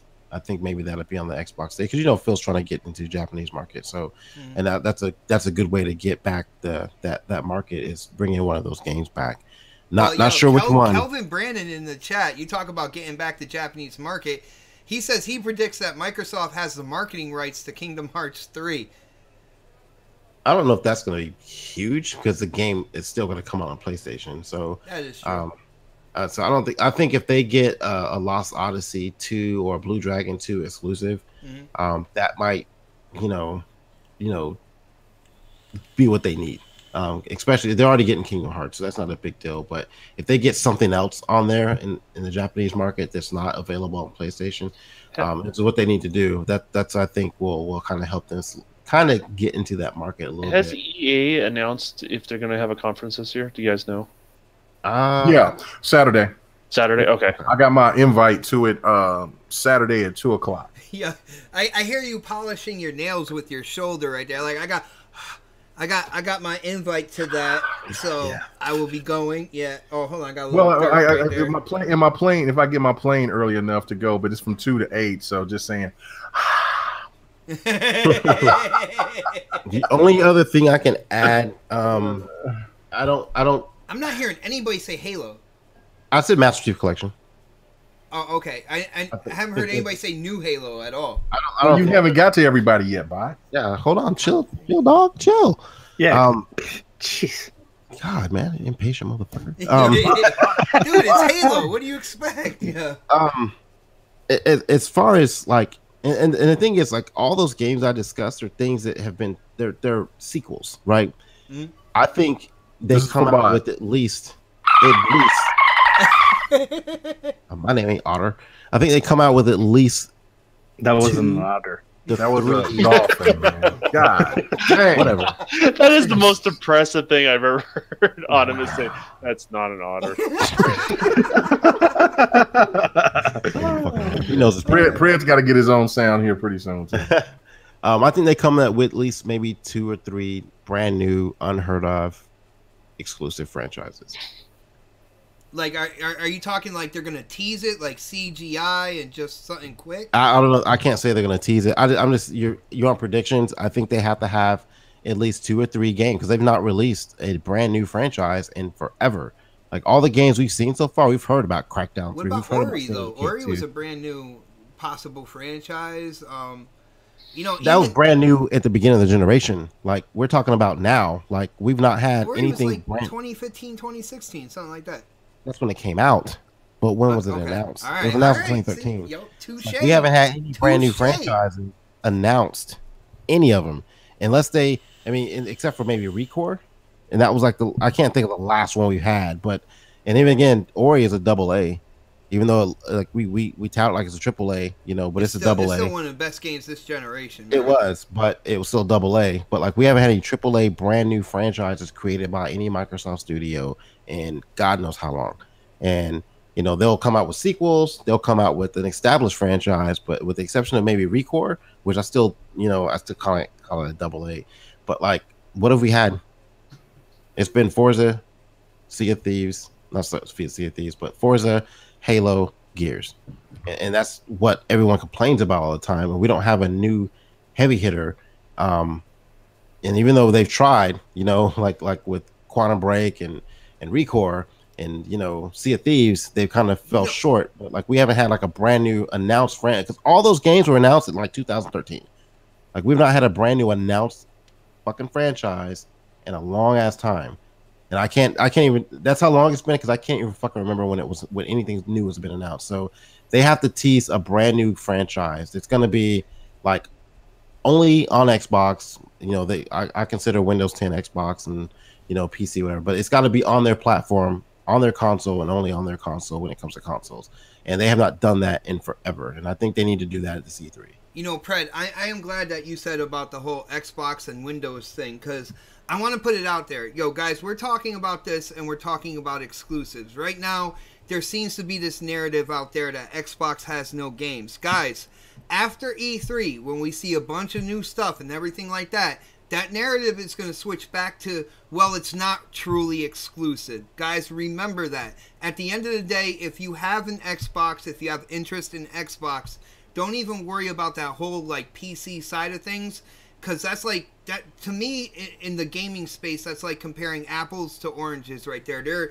There's such different like atmospheres on each side that I wouldn't even like make that a big deal. But I just want to put it out there that that's gonna happen.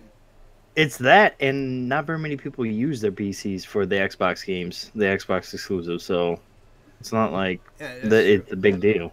Yeah, that's why they really tried to bring Gears together there, because you know the console space had the active user base when it came to Gears. All right, well, with that being said, you know, the Angry Otter chimed in, so you get to go next, sir. 2 hours. Sweet. Xbox One. What are we gonna see?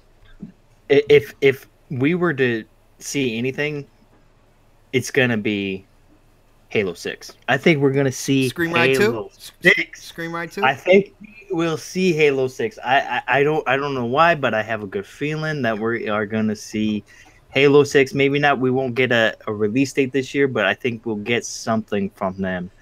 And I was gonna say, are you talking like in depth, or are you talking like maybe a teaser? Like how? I'm saying like probably more like a teaser, like we got with Halo 5. You know, Bonnie Ross comes out. You know, they announced 343 from 343 Studio or Industries. Bonnie Ross. You know, it's just like, oh shit. You know, so you're saying Master Chief takes off his helmet and it's locked? Oh, yes. Oh shit! Like, you know when I put that hashtag. Well, like in the first 5 minutes of the game, Locke dies. What? Oh. I heard a couple other people saying that too, man. Like, you know, for the obvious, we're gonna see Forza. We're gonna see probably something from. You know, hold on. What do you think we're going to see from Forza? Like Forza Horizon. There's people saying Forza Horizon 4. I think we'll see some. Where do you think that game's going to be? Some gameplay. We'll see gameplay. You know, we'll see gameplay. I don't know where it'll be.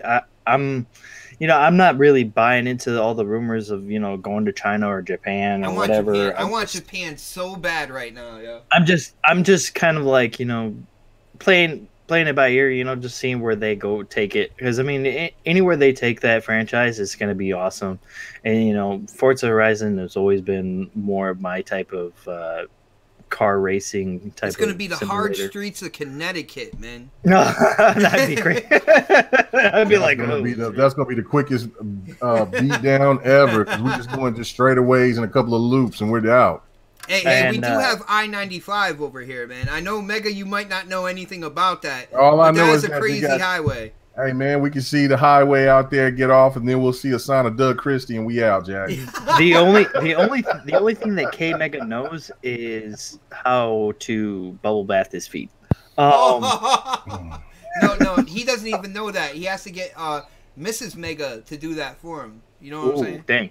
But I don't think we're gonna see a Gears. I honestly can't see Gears even showing up at all. I don't, Coalition. I think they're kind of keeping that under wraps right now. I definitely would love to see a Perfect Dark. I don't know if it's gonna happen. I mean, I wish it. I'm hoping and praying that it does. Because I mean, I love Perfect Dark, and it would just be awesome to see that franchise come back. And if it's good, oh gosh, it'll be a staple for Xbox. I think we'll see something, with from Crytek. I think we'll see something there. I definitely think we'll see Cyberpunk 2077 at the conference. We are definitely gonna see that at Xbox on the Xbox show briefing on their stage. We're not gonna see it anywhere else. I think that's the only. Did I just hear a fart? Did Brett just fart on freaking podcast? Come on, man, show some respect. No, but I can. Man, you have to put your mouth next to that mic afterwards. Oh, if I'm gonna fart, I'm gonna put the mic right up in my asshole. Oh God! That just brings me back to certain DMs and stuff. Oh man. my goodness! Third parties. I think that's how people get pink eye. We're definitely gonna see Anthem. We're gonna see that there because Microsoft has the marketing rights for that. We'll probably see something from Bethesda. Even though Bethesda is having their own briefing, I think they'll probably show a few more. They'll whatever come hang out on stage for a while. They'll come and hang out. Todd Howard will come out and be like, hey, shake hands with Phil Spencer or whatever, and he'll walk on his merry way or whatever. But, honestly, I want to see some new IPs too. I want to see something that we haven't seen yet.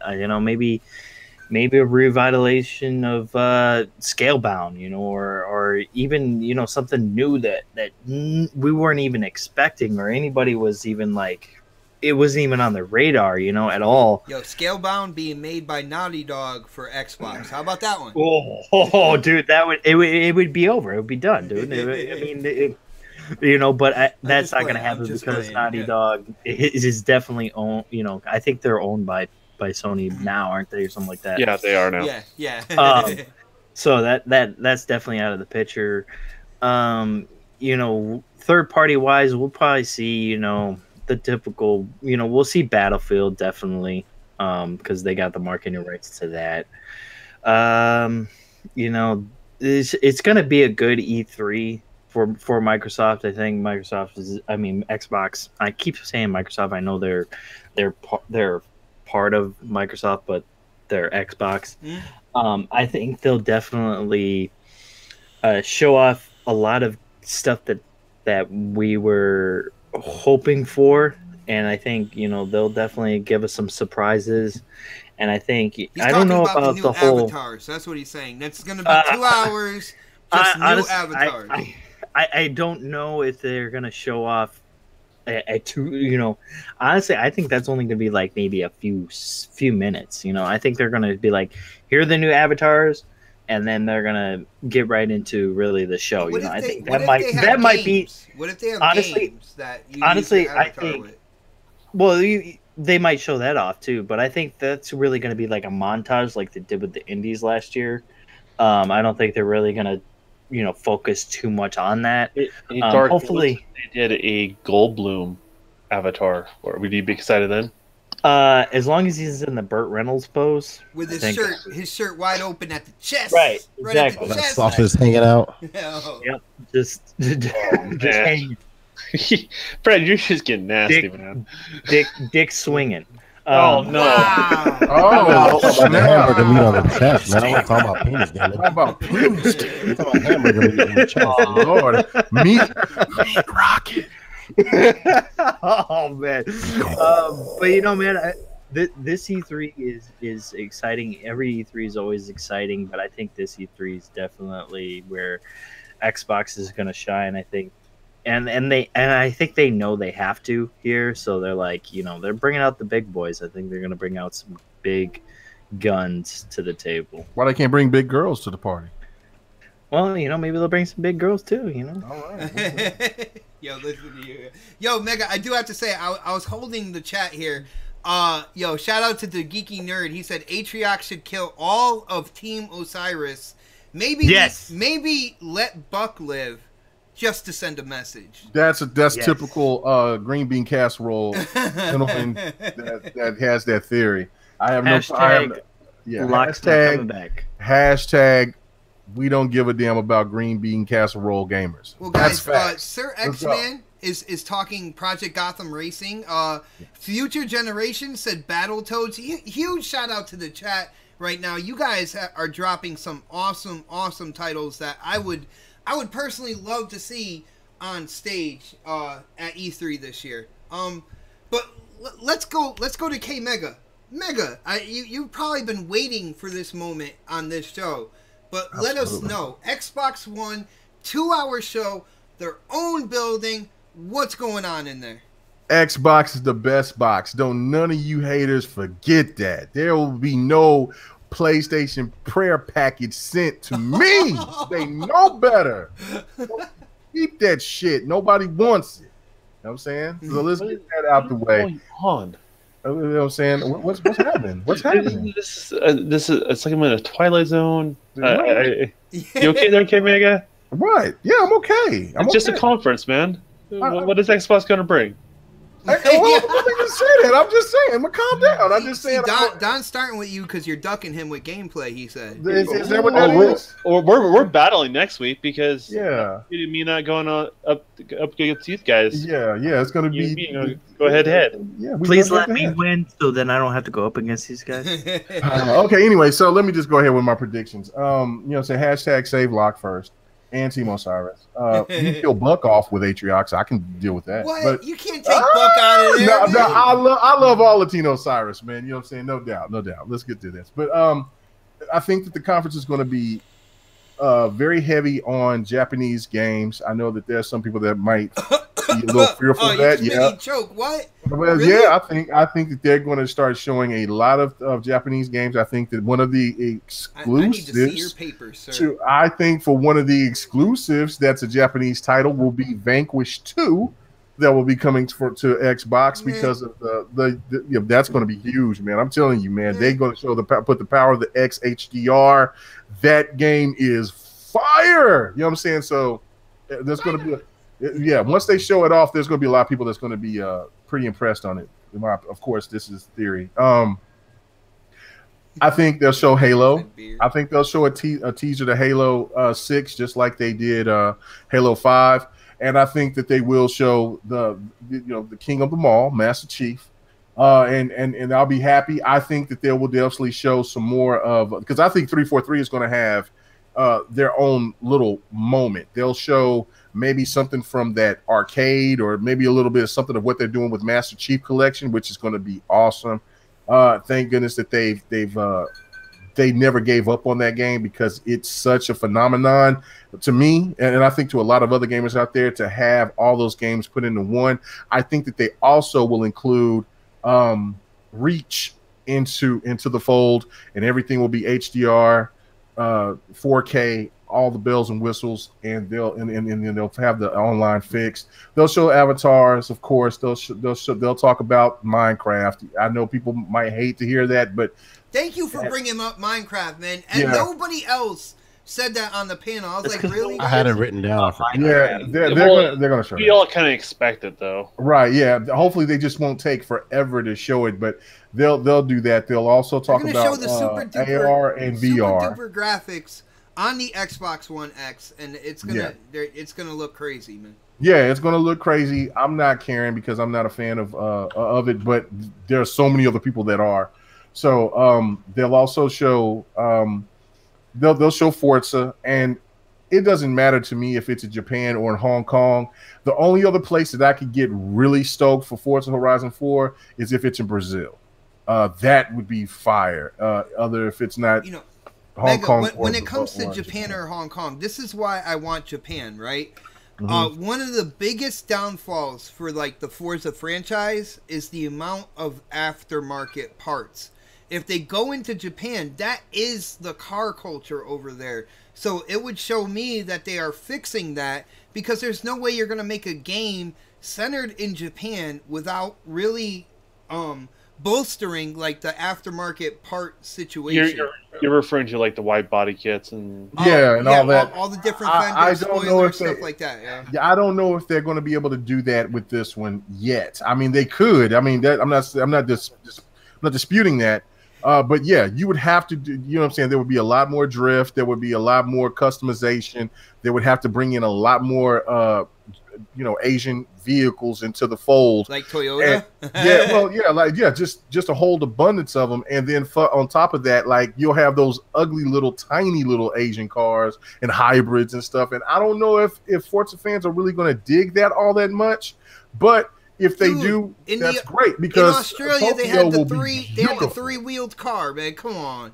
Well, no, I'm just saying, but it would be beautiful. I'm not saying that, but I think Hong Kong would be the perfect spot, because you can still dangle between both, and Hong Kong does have a lot of great settings out there, and a lot of people aren't familiar with Hong Kong. So that I think that would be either way, it would be a win. And like I said, if they don't go to anywhere near to the Far East at all, then Brazil would be the ultimate spot to go to, other than where a lot of people are hoping that they would go.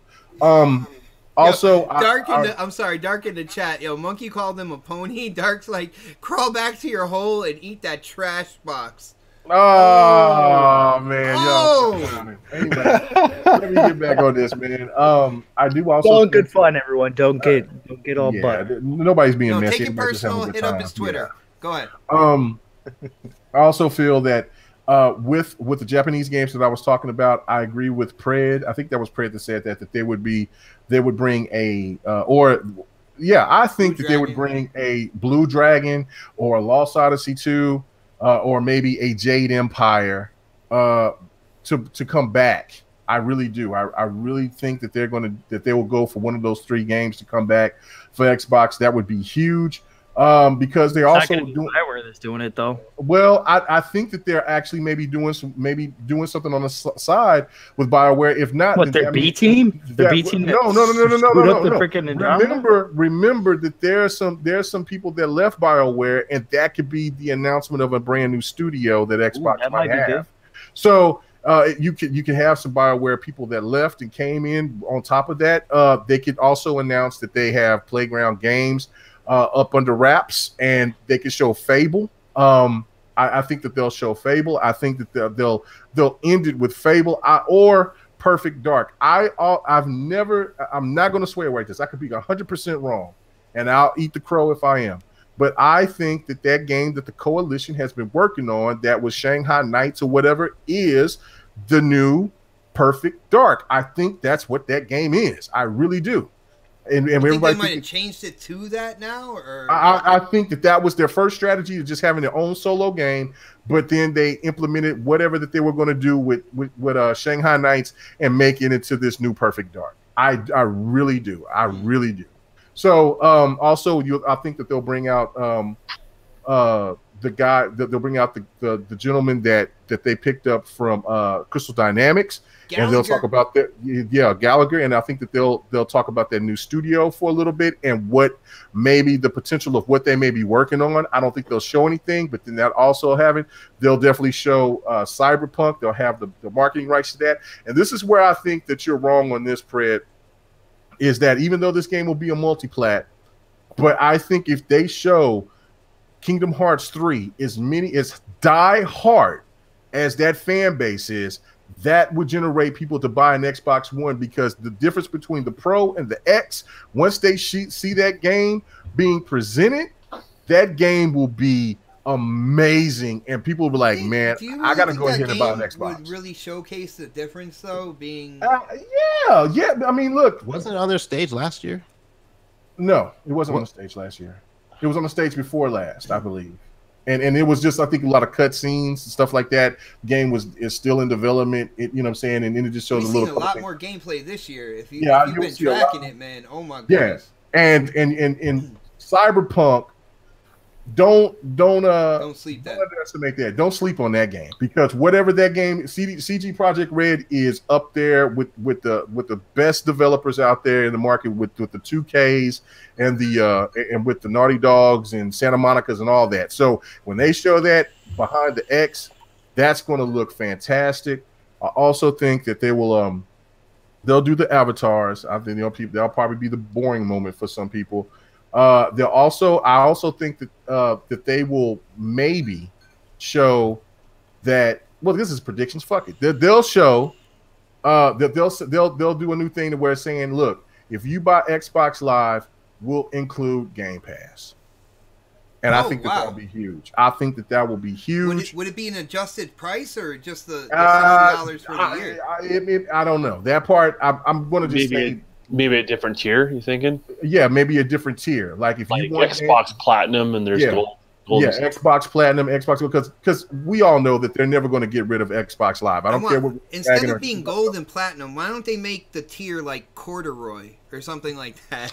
First of all, corduroy is invincible, so nothing trumps corduroy. So that's part of the problem. Right. I think for the heavy hitters of the heavy hitters, I think that they'll end the show with a game that we're not expecting, and that will be probably either Sunset Overdrive, which probably have X enhancements for the old one, and maybe show that, or they'll show Quantum Break 2, or they'll show Rise 2. Now, I think that one of those games will be the last one. Or do you mean that show tease? Okay. I think they'll tease one of the three, and let people know that they have not given up on that game. And also, I think that Recore will definitely get its just due. I think Ori and the Blind Forest, Ori and the Will-O-Wisp or whatever, action, they'll have the indie little parts. They'll show a little bit of those, more of those indie. Ori deserves more than being in that indie reel, though. Ori is going to probably crush anything out of the smaller tier games that's going to be shown from any other conference. Most likely, Ori will close the indie section. Right. I think it's done enough to be like separate, like from that, have its own like place to shine.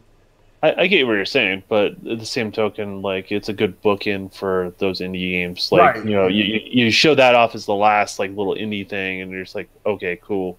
Right. They'll end the show. I think that they'll end the show with either Halo 6. Or I think that with a tease, I think when 343 steps on the stage, that's when they'll show Halo 6, because Halo 6 is probably ain't going to come out until 2020, 2021, because they'll talk more about. I don't think that game is that close to coming. And, Monkey Punch. Yeah, and Monkey Punch is a fool. I see that, and but I think that they'll end on a game that nobody is expecting them to come with, and I think that will be Rise 2 or Quantum Break 2, or even the other game that I just said, with the funny game that's made by Insomniac. Sunset Overdrive. Now, Sunset Overdrive. Saying that, I gotta say. One last thing. Hold on, real quick. Huge shout out to over 100 people watching right now. Thank you so much for supporting this show. We really, really do appreciate it. But go ahead, Mega. Hit that like button, people. Yeah, hit that like button. On my channel, it's the invisible like button, but you can see all the likes here, so hit that like button. One last point: Xbox, Sega will have something to bring down the table, to where they will bring some of the Dreamcast games into backwards capability, or maybe even add them into the Game Pass. I'm out. I like that last part, man. It's something that I like hearing something different from everybody on the panel. and that was definitely something different and something I would definitely look forward to seeing if they do that. But let's be honest, K Mega always brings up something different. Something I different. always bring something different. Oh, and yo, hey, Yakuza and Nuni Kuni will come to the Xbox. What? You mean Really? Nino Cooney, you country fuck? Nuni Kuni. They love me saying You it said that you way. country fuck. I think I definitely think that Sega and Microsoft has got a great relationship going on that goes back beyond the Dreamcast, and I think that those games like Nuni Kuni, Yakuza will come to the Xbox. I really do think that. I'm almost betting on it that they'll come. All right, well, check this out, guys. If a Persona came It'll to the come if you Xbox, can that get the will name kill a lot of. They will kill a lot of people, but Oh, I'm not going that far. No, I'm not going no. that far. Well, yo, check this out, guys. I do want to ask that question, kind of like that personal question of what you would like to see, you know, at Xbox's show for you, something that would really kind of like make your eyes pop and be like, damn. So we're gonna go through that real quick, and then we're gonna run through Sony's because we are getting short on time here. I knew, you know, with having Xbox and having like a 2-hour show, I knew everybody was gonna have a lot to say. So, but personal wise, since we ended it with K Mega, we're gonna start with K Mega. Something out there, something from Xbox that you would love to see them, you know, show at E3. No rumors or anything like that. Just something personal for you, man. Something from Scalebound. I You're gonna make lose people it. cry. There's I people lose- in chat crying right now. There's a I tear. lose it. I lose it. Hey man, it would touch my heart if they showed something from Scalebound. Brian Baker says that he hurt. wants to see Connect 3. Oh shit! Oh shit! Go Damn. ahead, Yeah. Brian. Man. I say Scalebound. I know that's not going to happen, but I'd say Scalebound, man. All right, Don. Or Toggy. Something personal for you, and I'm a little disappointed with your Xbox because you have so much insight and stuff like that. You were really kind of walking around like things and stuff, but something I don't know what you're talking about.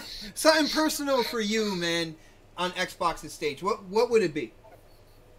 I want to see a commitment to new franchises they introduce this generation come back. Like the I feel like the Quantum Break. Yeah, I feel like a lot of those games all had potential and they were good first launches on them. But I feel like they can do a lot more, and I feel like it's a wasted opportunity if we don't explore those again. Mm-hmm. So that's the big thing that I would like to see that would make me happy as an Xbox owner. In regards to that, and that that AAA commitment, I guess, is I think what everyone's waiting for. I expect them to do that, so I guess I wouldn't be as shocked as everyone else, but I want them to show it. I want them to show that's primarily what I want to watch the conference for. We'll go from there, and the rumors of the new controller, I'm not excited about that because, well, I can't get an Elite to hold up for me. So yeah, I can't get excited about the new controller. You got hands like rocks. Sorry. Hey, listen here, like I'm just a strong man. That's just how it is. well, especially Unlike under the influence of a mustache, like your hands. Oh, under the influence of a mustache. Your fingers look like Popeye's forearms, but the rest of your body looks like. Yeah, but that's how you Kevin open Durant. cans too. I just squeeze them. Go bathe your ashy feet, Mega. Yo, Predator, man, That's the only we're one I down know to what you. ashy feet. What could Xbox do? What would you like to see from their conference that would kind of be that eye-opening moment for you, man? Fable.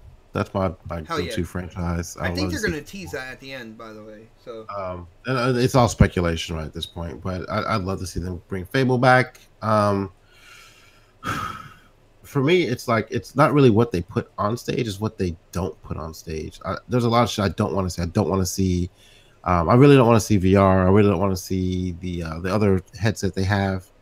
Even though VR is like kind of a decent thing to fuck with nowadays, but I don't really want to see HoloLens or any of that shit on the stage.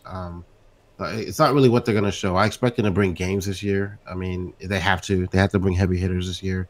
They're gonna lose a lot of their fan base if they dumb it down with all this other extra shit outside of games. This is gonna just put the crowd to sleep. So don't show HoloLens, don't show a demo for HoloLens, don't show a demo for VR.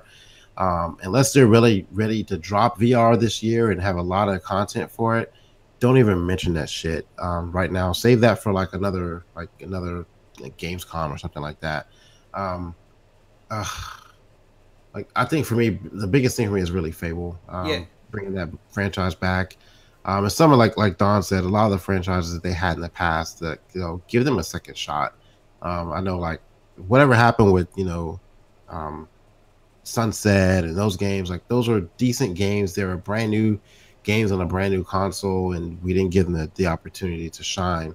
For whatever reason, you want to call it media bias or just like the fact that the console sold like shit in the beginning and people weren't really buying those new games. They know what the fuck they were. Chalk it up to whatever excuse you want to give it, but they deserve at least a second chance. So I would like to see. Look at the first Uncharted. It didn't do great, but it got a sequel. I mean, like a lot of times, the first game that comes out, it's not gonna like do astounding numbers, but if it's solid, then it's definitely worth considering a sequel for. Yeah, and like you can't like just drop it because it didn't do the exact numbers you wanted it to do. Like there's a following for some of these games, and if they actually learn from their mistakes and put forth a little bit more effort to make the game better and address the issues they had problems with before, they might come out with a gold mine, a brand new franchise that they can come out with a third and fourth iteration of the game. But it seems like, we talk about these one and done single player games, but even there's like for like the PlayStation side, but even the franchise we've had on Xbox have kind of seemed to be one and done as well. I don't mean like gameplay wise, it's like the fact that we've only gotten one iteration of them. The only sequel we really got so far that we got confirmed is Ori. If you think about it, and even though there's a Titanfall 2, it went multi-plat. So out of all the brand new games that came out this gen, we've only really gotten maybe 2 sequels to them, or a second sequel to 2 of those games. So like, I mean, put some faith and effort into the franchises that you help create, like the Oris, the Sunsets and stuff like that, and hash out the issues you have with whatever company made those games and give us a fucking sequel. Talk to Crytek, figure out what the fuck is wrong, and see if you guys can get a sequel from those people. So for Rise 2 and Sunset 2 and Quantum Break 2, like give us those games, because like again, there's a following for them. And if you just drop them like a bad habit, we're gonna feel the same way if you come with a brand new franchise again. Okay, you gotta support this motherfucker, or we're just gonna get one, and then we're gonna like get my hopes up for it, and then next thing you know, like you're gonna fuck up and do something stupid with the studio, and now we're not gonna get a sequel. So fix that shit. Hey, Pred, I haven't heard you say once the actual thing that would get you excited, because I know you told me this before. What's is that? Showing out more than a year out. Yeah, and I'd love to see that too. That would get you excited, right? I would like to see a little bit more than just, because the thing is, when you go just a year out, like we expect those games, cancellations happen, not cancels, but delays happen, right? So I'm not expecting if they announce everything this year, and even if they put dates to it, I don't hold that until they actually like release the game. If they delay it for whatever reason because they need to fix and tweak things, like Anthem last year, they announced it last year, but did we really think the game was coming out this year? No. I mean, like, I didn't hold any faith to it. There were really no release dates to it. But again, you don't have to put a release date to something. But if you're going to put a hard date to something, then hold it. But like, if you want to show a game 2 years out to kind of keep us at bay, do that. Like, I mean, I think that's what our biggest issue is the unknown. Like right now, we have no fucking clue outside of Forza. And we know we're going to get a Halo and a Gears at some point in time and an Ori. What else do we know of that's actually going to be an exclusive coming out for the Xbox franchise? Nothing. Like maybe you can probably take a wild guess and stab at something, but like there's nothing's been confirmed. So like give us an outlook on something exclusive coming to the console a year or 2 out. I would love to see that. Nice.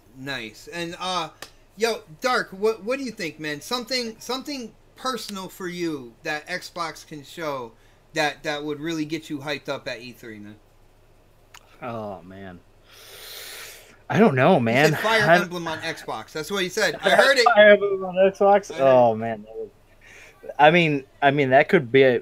I mean that's never going to happen, but that would probably definitely get me hyped. But honestly, just CD Projekt Red coming out there, man, Dude, I can't wait to see Cyberpunk, man. Showing off Cyberpunk, man. You know, I think it's over at that point. I'm just like, I'll die a happy man at that moment as long as I get to play the game. But you know,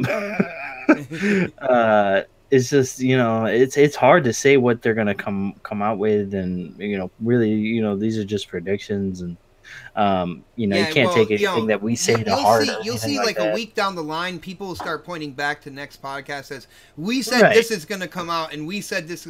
They're going to forget that it says predictions like in the title. You know. Yeah, they're gonna be like, "Well, you guys said that this was gonna come out." I'm like, "Dude, I never said that. I just predicted. It's a prediction. You know, you do you realize the difference between a prediction and fact? Like, apparently not. So, but you know, it's just anything that they show that, you know, a new IP. Honestly, is something that I would actually like to see. Just that would get me hyped. That would get me going. You know, like something that I'm interested in. Oh, that's a dragon you punch in the mouth. It has to be definitely something that I'm interested in, though. You know, it has to be, you know. Oh, geez. You're Superman. Yes, Monkey, I would definitely like to see a Barbie game, just so you know. It's stupid. Shave for Barbie, too. Honestly, you know, even if they do, like kind of like, you know, even though you guys have already said it, Fable, like, if they do something like that, I'm cool with that, too, but you know, definitely something new, some new IP that we haven't heard of.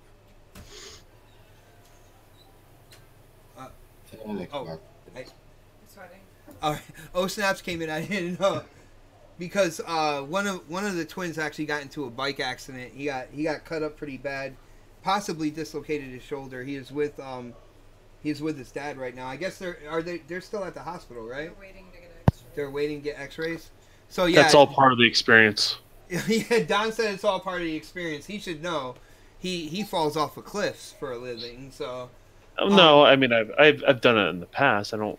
Make a living. I remember seeing a couple of your injuries too. By the way. Yeah, I think we've seen some of your injuries, pictures. And we were like, I know what your bones look like, man. It's weird.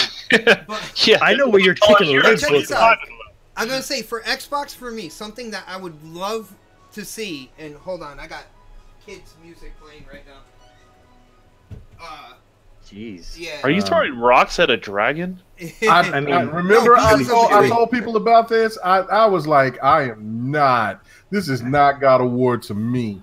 I was like, are you kidding me? They're explosive rocks from anywhere. I was like, hell to the no. All right, but check. And when I seen Kratos punch this damn dragon in the mouth, and I'm like, just asking if they were exploding rocks. I was trying to figure out what they were. I didn't know if they were fruit or rocks. Well, neither one. But all right, guys, check this out. For me, what I want to see is Xbox realize the legacy of the games that they had back in the OG Xbox. And I know I've said this like time and time again, but I really want to see them go back there and bring these games up to this generation, whether they're reboots, like games like Tao Feng, you know, Crimson Skies. I could go on and on with lists of games from the OG Xbox. And bring them up to this generation, either reboots or sequels. I think they would do really. I think they would do really well in the community, with the type of games people have been enjoying. I think they'll bring something different there, but still like entertaining. And I think they would do really well. That's what I would like to see from them, you know, me personally. And the only other thing I can add that, you know, because everybody else has talked about with Xbox and stuff like that, and people have been hitting things that I've been thinking about as well, is the announcement of a Halo 6 multiplayer beta for the holiday of this year. And I unfortunately, it looks like Halo 6 is not coming out this year. And you guys know I've been stating that, like, I would hope it was coming out this year. That's why I was getting excited for. But it doesn't look like that. But I think they're going to announce a beta for the holidays. The multiplayer beta. Because if there's anything that's hanging up Halo 6, it is not the multiplayer. It would be exactly where they're going in the direction of the story. So I think they could put out a multiplayer beta and get a lot of like those Halo fans like getting excited for the next Halo. and you got to remember, when it comes to Halo multiplayer, even a beta, you could put that out for a year. People will be killing that beta for the entirety of like however long it's out. So I think they'll do something like that. But let's move on to Sony. I know with Sony, they talked about they're going to be going in depth with 4 games: Ghost of Tsushima, Spider-Man, Death Stranding, and The Last of Us 2. And then they also talked about third party and possibly a couple surprises or whatnot. So let's start with the pony on the panel himself, Mr. K Mega. Shit. What do you think you are going to see at Sony's stage? And this has got to be tough for everybody on the panel, because we don't even know how long they're actually going to be on stage. The last couple of years, they kind of did it really quick. They were really short, and then they were really out. So I don't know. K Mega, what do you think, man? I do think that they'll end the show with what's that game? Damn it! See, that's bad. That's bad. No, they're not gonna end it with Death Stranding. They're gonna end it with showing maybe a trailer or something to The Last of Us. No, the Dark Souls type of game, Bloodborne too. Oh, Bloodborne. Yeah, I think Bloodborne is in the works. I think they're definitely going to show that game. There'll be a lot of marketing right games that they'll show. They'll definitely show Red Dead 2. It's going to look amazing. They're going to show COD. They'll also show some other stuff. I do think that they will show some remasters of Persona games, something like Persona 3, Persona 4. Because I just think that those games are now for Atlas is probably now getting some traction because of Persona 5. So I think that will show that, and there has been a rumor talking about that for a while. I'll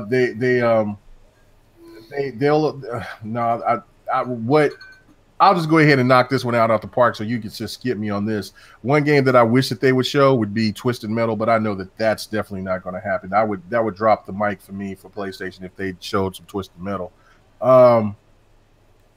I mean, that's pretty much all I got. I know that they'll show Death Stranding, they'll show Days Gone, they'll show some more Spider-Man. What would be cool if they showed some more DLC with God of War.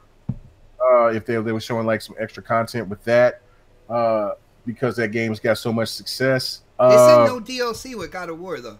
They'll suck. I mean, well, I don't know. I haven't got the chance to beat it yet. I'm going to try to beat it this weekend. So, Fred's gameplay of this game is terrible. See, watching this gameplay, like, it's so boring. I just got into God of War, like God of War 3 Remastered. Absolutely love playing that game. To me, this he gained 10 pounds. He's got a beer belly, and he can't even jump anymore. Like I can see that in this game. He's old, man. He's old, man. He's older, but this is the gameplay that I seen. That I was over here being like, no, man, I'm not interested, because this is the Kratos that I knew. I was like, when you punch the damn dragon in the throat, the younger Kratos would have went through it, went side of his belly and came out of his guts. But you know what I'm saying? This to me, this wasn't the best scene. I mean, there's a lot of cool things that's in God of War for what I've played so far. So this wasn't the spot. But I'm glad Pred showed it, because people told me I was lying when I said that when I talked about this scene right here of what I seen before the game came out. I think that I think that there's still more life to GT. I think that they might show the actual GT7.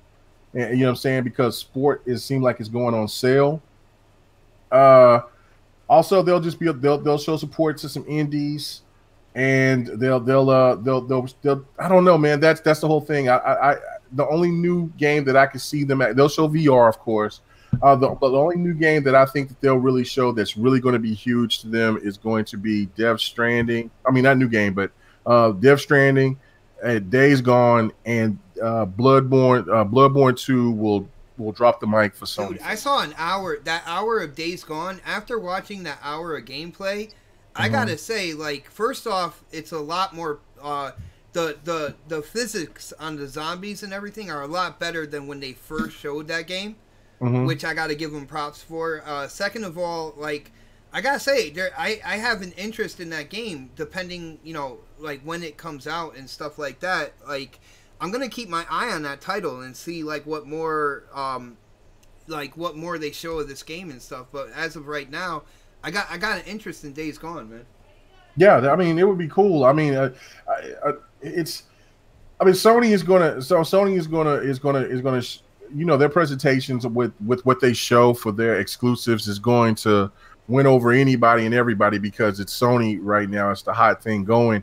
I'm pretty sure they'll get on the stage and they'll brag about how many consoles are sold and about how many players has played and all of that. I don't see any new hybrids or anything like that. They're definitely not going to show the PlayStation 5. They may, because of the rumors, may tease something about they maybe get into the portable space again. And then hearing about the rumors that the new head of Sony is PlayStation wants to bring back a portable that's something like the Switch. I don't think they would have anything ready to show though. No, but maybe they could talk about it for really briefly or something. Maybe, I don't know, but I think their show is going to be probably about the same as what they're doing, and they're going to just show the same games, just show more content, and then they'll keep their fans satisfied, in my opinion. Well, dude, I like how you put in kind of like that personal thing with like everything kind of rounded off with PlayStation for you, and I think we're going to do that like down the panel. And for people who didn't hear it, his kind of like personal thing that he would like to see from Sony, like no rumors or anything like that, just something him personally as a gamer would be another Twisted Metal. And unfortunately, we can almost guarantee that's not happening. That's not happening. Yeah, unfortunately, let's go to Dark Optimus real quick. Dark, what do you think are you going to see at Sony's E3 stage? I believe they are. Correct me if I'm wrong. I believe it's like Monday night. So, there's going to be a lot of time in between like Microsoft's conference, Sony's conference. What do you think you're going to see? They are focusing on 4 games. And then, put in your personal thing as well on what you would like to see them show, for you. Well, didn't they already say what they were going to show? 4 games? But then they said third party. I didn't hear. No, I know. Didn't say Call of Duty. I'm just. But hold on, King Mega didn't say Call of Duty. You I'm will. Just messing. I am the Stop host, it. sir. All right. Stop it. I was kidding. All right. They're gonna show off the big 4. They're gonna show those. I can't wait for Spider-Man because I think they're gonna show kind of like they're not gonna show that mainline story, but they're gonna show like the other villains that kind of branch off at side stories and stuff like that. Yeah. I don't know if they'll really show that. I think they'll show more like gameplay of him going around the city and like helping people. I think I'm right, sir. Well, you can always think you're right, but you're probably wrong. But they're gonna show third party. They're gonna Call of Duty's gonna be there, of course. That's just a mainstay. That's they've already said it's it's pretty much a marketing exclusive with PlayStation this year. I don't know what else they're gonna show really. I mean, Sony's kind of like that. Sir. Let me live through you real quick. The new content for Destiny 2 is gonna be on their stage. That's true. Yeah. I forgot about that. Yeah, Destiny 2 is gonna be there. We probably won't see a lot of that content because you are horrible, man. As a Destiny dude, like if you're playing on Xbox, you're not gonna get a lot of the stuff that you want from. We got -1 strike and like 1 weapon so far. There's a couple weapons that we haven't gotten from Bungie. On the Xbox, there's a strike. They siphon things from the downloadable content. It seems like, or at least the big ones. Yep, they siphon stuff. So we're gonna see some more siphoning from that front. I could see maybe a new IP, but it just depends on if they have honestly, it might only just depend on what Microsoft shows off. If they show off something, they might go to their B plan and say, hey, we have this other game. They probably just show a teaser or something like that. It's gonna be an interesting E3 for them. Because I mean they know they won the past couple of years. They've kind of it's just been one of those things that just like Xbox hasn't really been bringing too much to the table that they can't compete with. It's just it's hard to say, man, because it's PlayStation. You never know with them. It's just they show off stuff, and then we don't know when we're gonna get it. We don't know what the release date will be. I don't think we're gonna get any release dates. Flower 2, right? Dude, we're not gonna get any release dates. I'm telling you right now. Like I know a lot of people are like, oh, well, maybe we might get some release dates. Nah, dude, we ain't gonna get no release dates. It's kind of like that dude Jabari out there on Facebook. He tried to tell me after trailer. For 3 years the next Persona was coming out. Like 3 years, he was like, "This is the year. This is the year. This is the year." Man, I should have, Mega. I should have bet Jabari money that that whole time I would have been rich, man. Yeah, you would have made tens of dollars. Tens of dollars. All right. And the only thing that they could show off that I'd be like, okay, hands down, that's what I want. Give it to me now. I want it. Would have to be probably another Quantic Dream game. But I doubt that's gonna happen. They just came out with Detroit. Detroit just came out, so I don't think that'll happen. But you like them storybook games? Yeah, I do. Oh, okay. Well, it's good to be able to like hit an A button, sit down for like 20 minutes, and then hit the A button again. Even though there is no A button on a DualShock 4. People, dude, you gotta remember. Come on. But you gotta remember, dude. I was in film. I love story. See, that narrative. explains it. All right, I got you. Come man. on, see. Like you can't. Porn? No, I never did porn. Get out of here. If you are, I do know somebody who has an amazing mustache right now. I'm just saying. Don't drag me into this. See me out. I don't know if Mrs. KTR would like that. So. All right. I am incredibly handsome, but that's besides the point. All right. Here we go. King Mustache. When it comes to Sony, you heard what they said. What they're going to focus on, those 4 games. They did say they're going to be like third party. Other surprises as well. So what do you think they're going to show, and what can they show, like personally for you, that would get you excited, man? I think what they're going to be showing is hardware. I think they're going to do a revised version. They said no hardware. They said no hardware. No, revised version of the Pro, not new PlayStation 5 hardware. Revised of what they already have. So I see a slim version of the Pro in the future. Maybe an update on the drive. I really do see that as a possibility. One of those two things there. Maybe even an update. I would say a newer version of the VR solution out there. So maybe have 2 tiers. I mean, that's just what I predict. I mean, it's not based on anything. It's just me being wild. And I really think we're going to see maybe possible gameplay this year, Death Stranding. So that's another wild one. I'm hoping for that, man, because I want to see exactly what this game really is. You know what I'm saying? Yeah, I mean, like seeing babies in throats is not enough to get people excited. I mean, dead babies and man ass. And I'm not going there. Like it's gone too weird to the point where that game needs to be tangible to a certain point, otherwise you're gonna. I mean, they've already kind of lost me, but they have to try to win me back, and I'm hoping gameplay is there because like I get excited about gameplay, not in-engine trailers or basically CG trailers. Those two things don't get me excited anymore.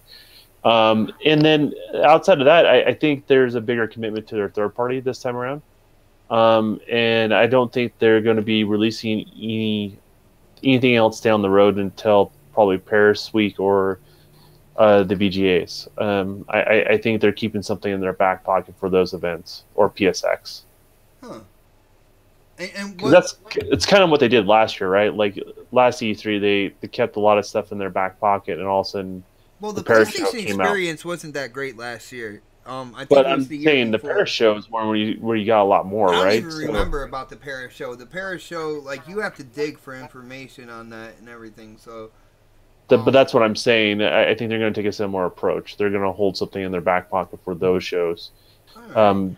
You know, that's just kind of, it seems part of their business plan to kind of spread that out. I don't understand that though, because this is the shining jewel when it comes to gaming news, like stuff to be shown. I didn't say we have to understand it. I just that's their track history, and I think they have something similar. I think there's a reason why they told their audience that this is what you're going to see, and it's kind of prepare them for, you know, this is what you're going to see on first party, so people don't get their hopes up, and you know that's kind of managing their customers' expectations.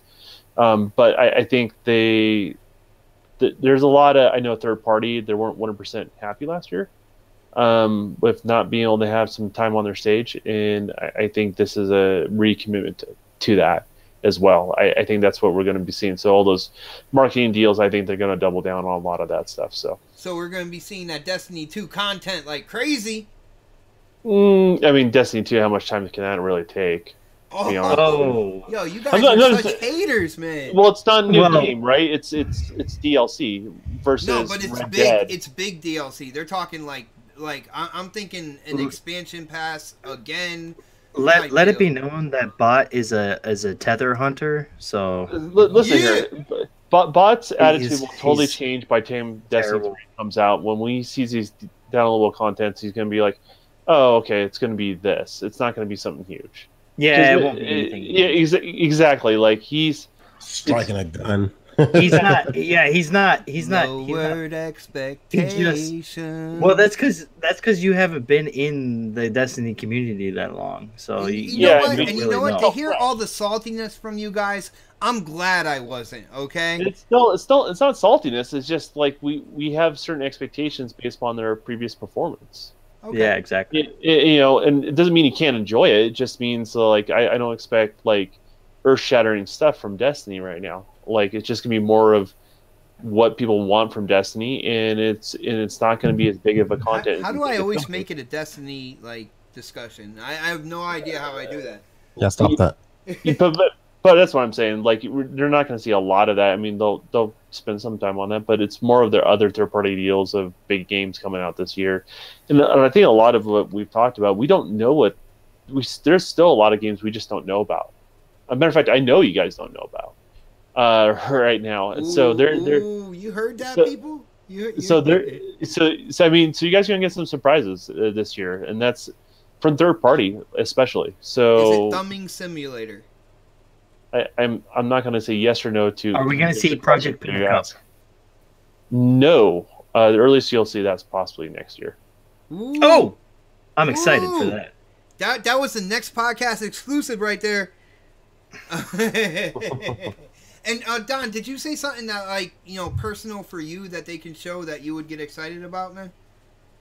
I don't know, like a new controller, like in-house controller with the thumbstick and in the proper spot on the left side. Too, man. Better quality altogether. Well, yeah, and I think they both can use that improvement. I would like that S controller improvement on the PlayStation, because like the S controller is a pretty big improvement over the base model. Are you talking the SCUF, or are you talking like the OG? No. I'm just talking. I'm talking in-house stuff. Like I'm talking like first-party controllers. Okay. So I would like to see that sort of improvement, like that sort of update with the PlayStation controller, with the analog stick and in the upper left area in the D-pad switch around. So. All right, I got you. Predator, did you? Yeah, I know you didn't chime in, man. I'm trying to think about opinions and whatnot. What do you think Sony's going to show, and what can they show for you personally that would get you excited, dude?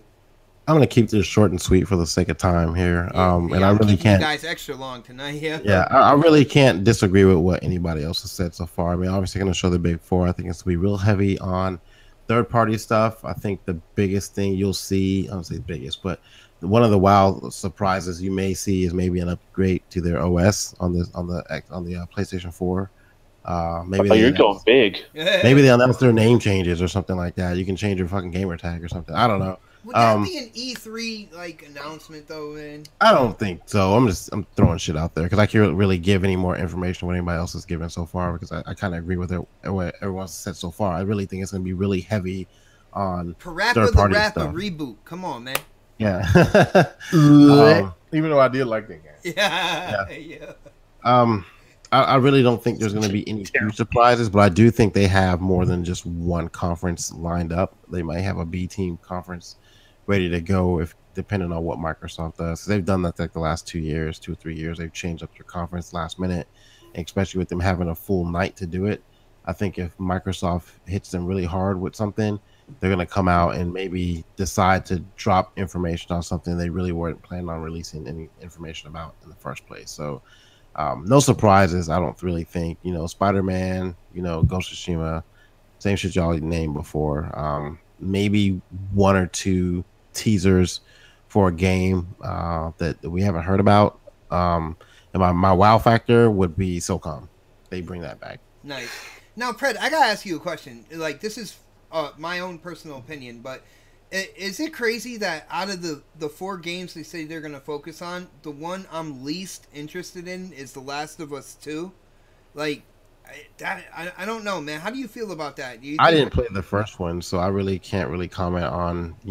I've wanted to play it, but every time I talk to someone about it, they know my gaming style. They're like, "Nah, you're not gonna like that." Nah. It's a weird polarizing thing because there's people that love it. They can talk freely about it, but if you don't like it, you're not allowed to say anything. Don't say anything because they have a rabid fan base that really, really loves that game. And so, I mean, and obviously it sold well. So, I mean, typical, like, your Naughty Dog game. So if you like their other stuff, I think you'll like Last of Us. But. Right. Yeah, if you like Uncharted, yeah, you'll definitely like The Last of Us. And Pred, how did I know that you were going to say SOCOM as like the one thing that would really... robot shooters, man. And they really don't have a huge multiplayer centric game on their console. Like they have a lot of single player, third person, perspective games, but like as far as the multiplayer, they tried. The beginning of the year they tried, man. They tried with Killzone and that didn't really work out. What else did they try? I think they're just really depending on the third party when it comes to the multiplayer, the Call of Duties and stuff like that. I know people will point out Uncharted has a multiplayer. I understand that, the original reboot of Tomb Raider also did as well. So I mean that take it for what it is.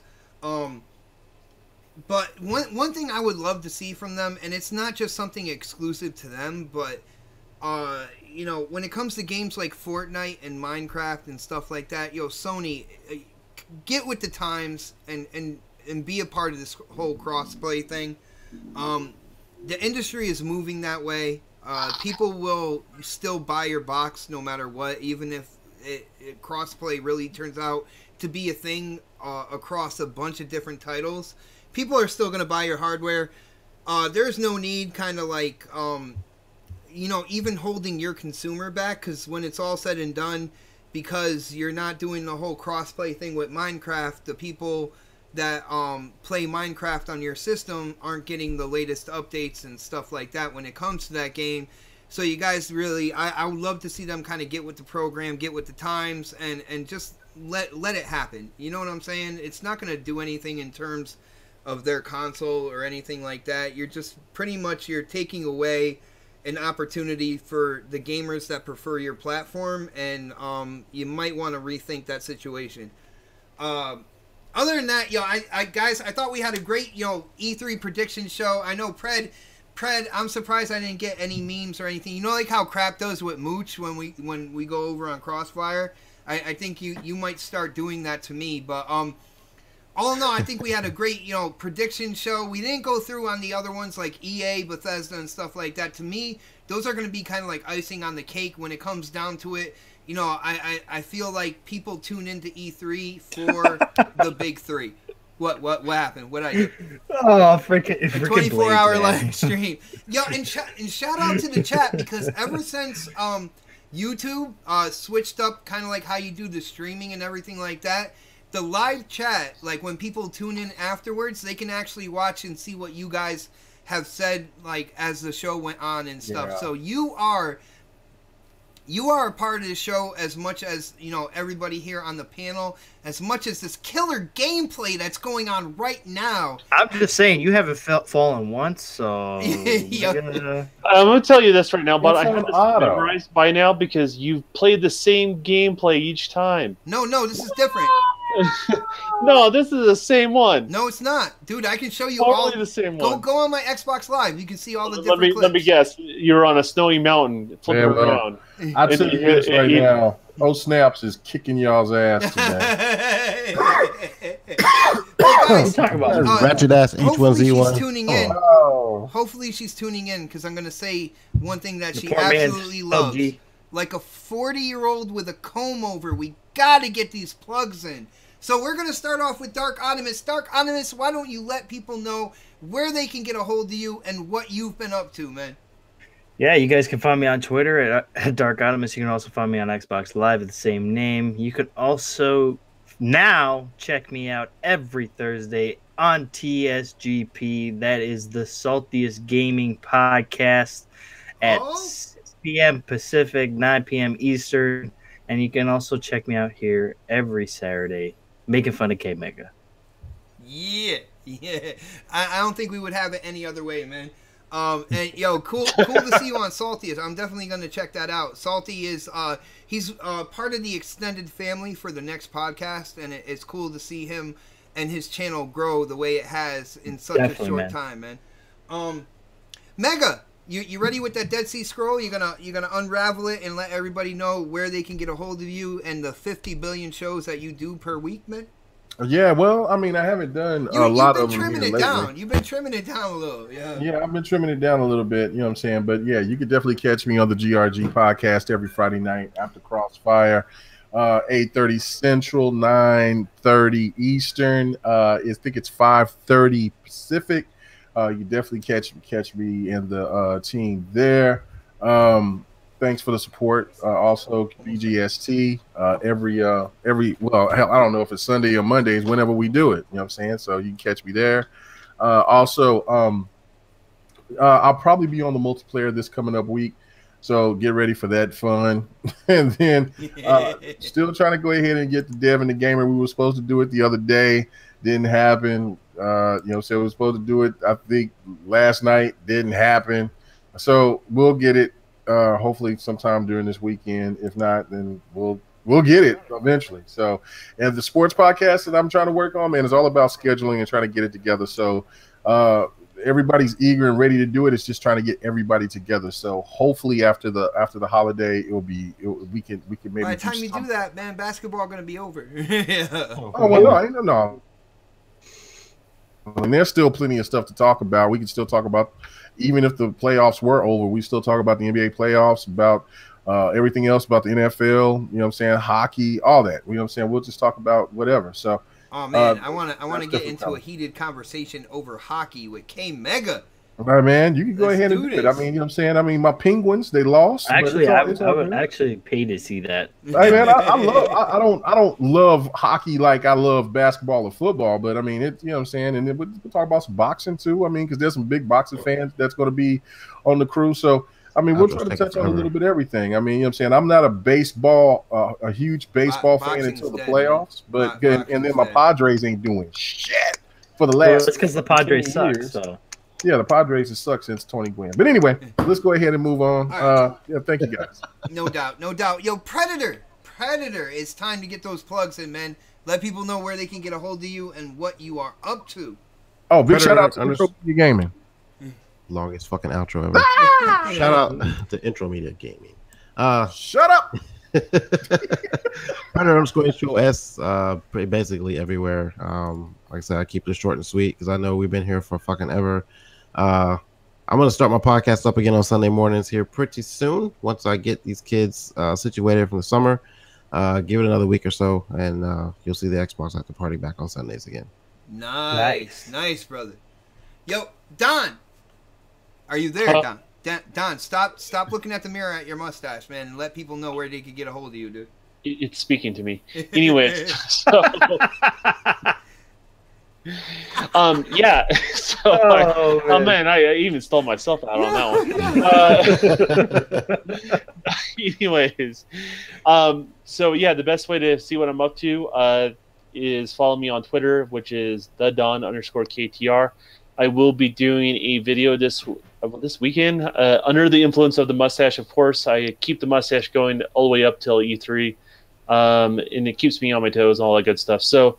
Yeah, and the Dev and the Gamer, I don't know. It all depends on when K-Mega calls me.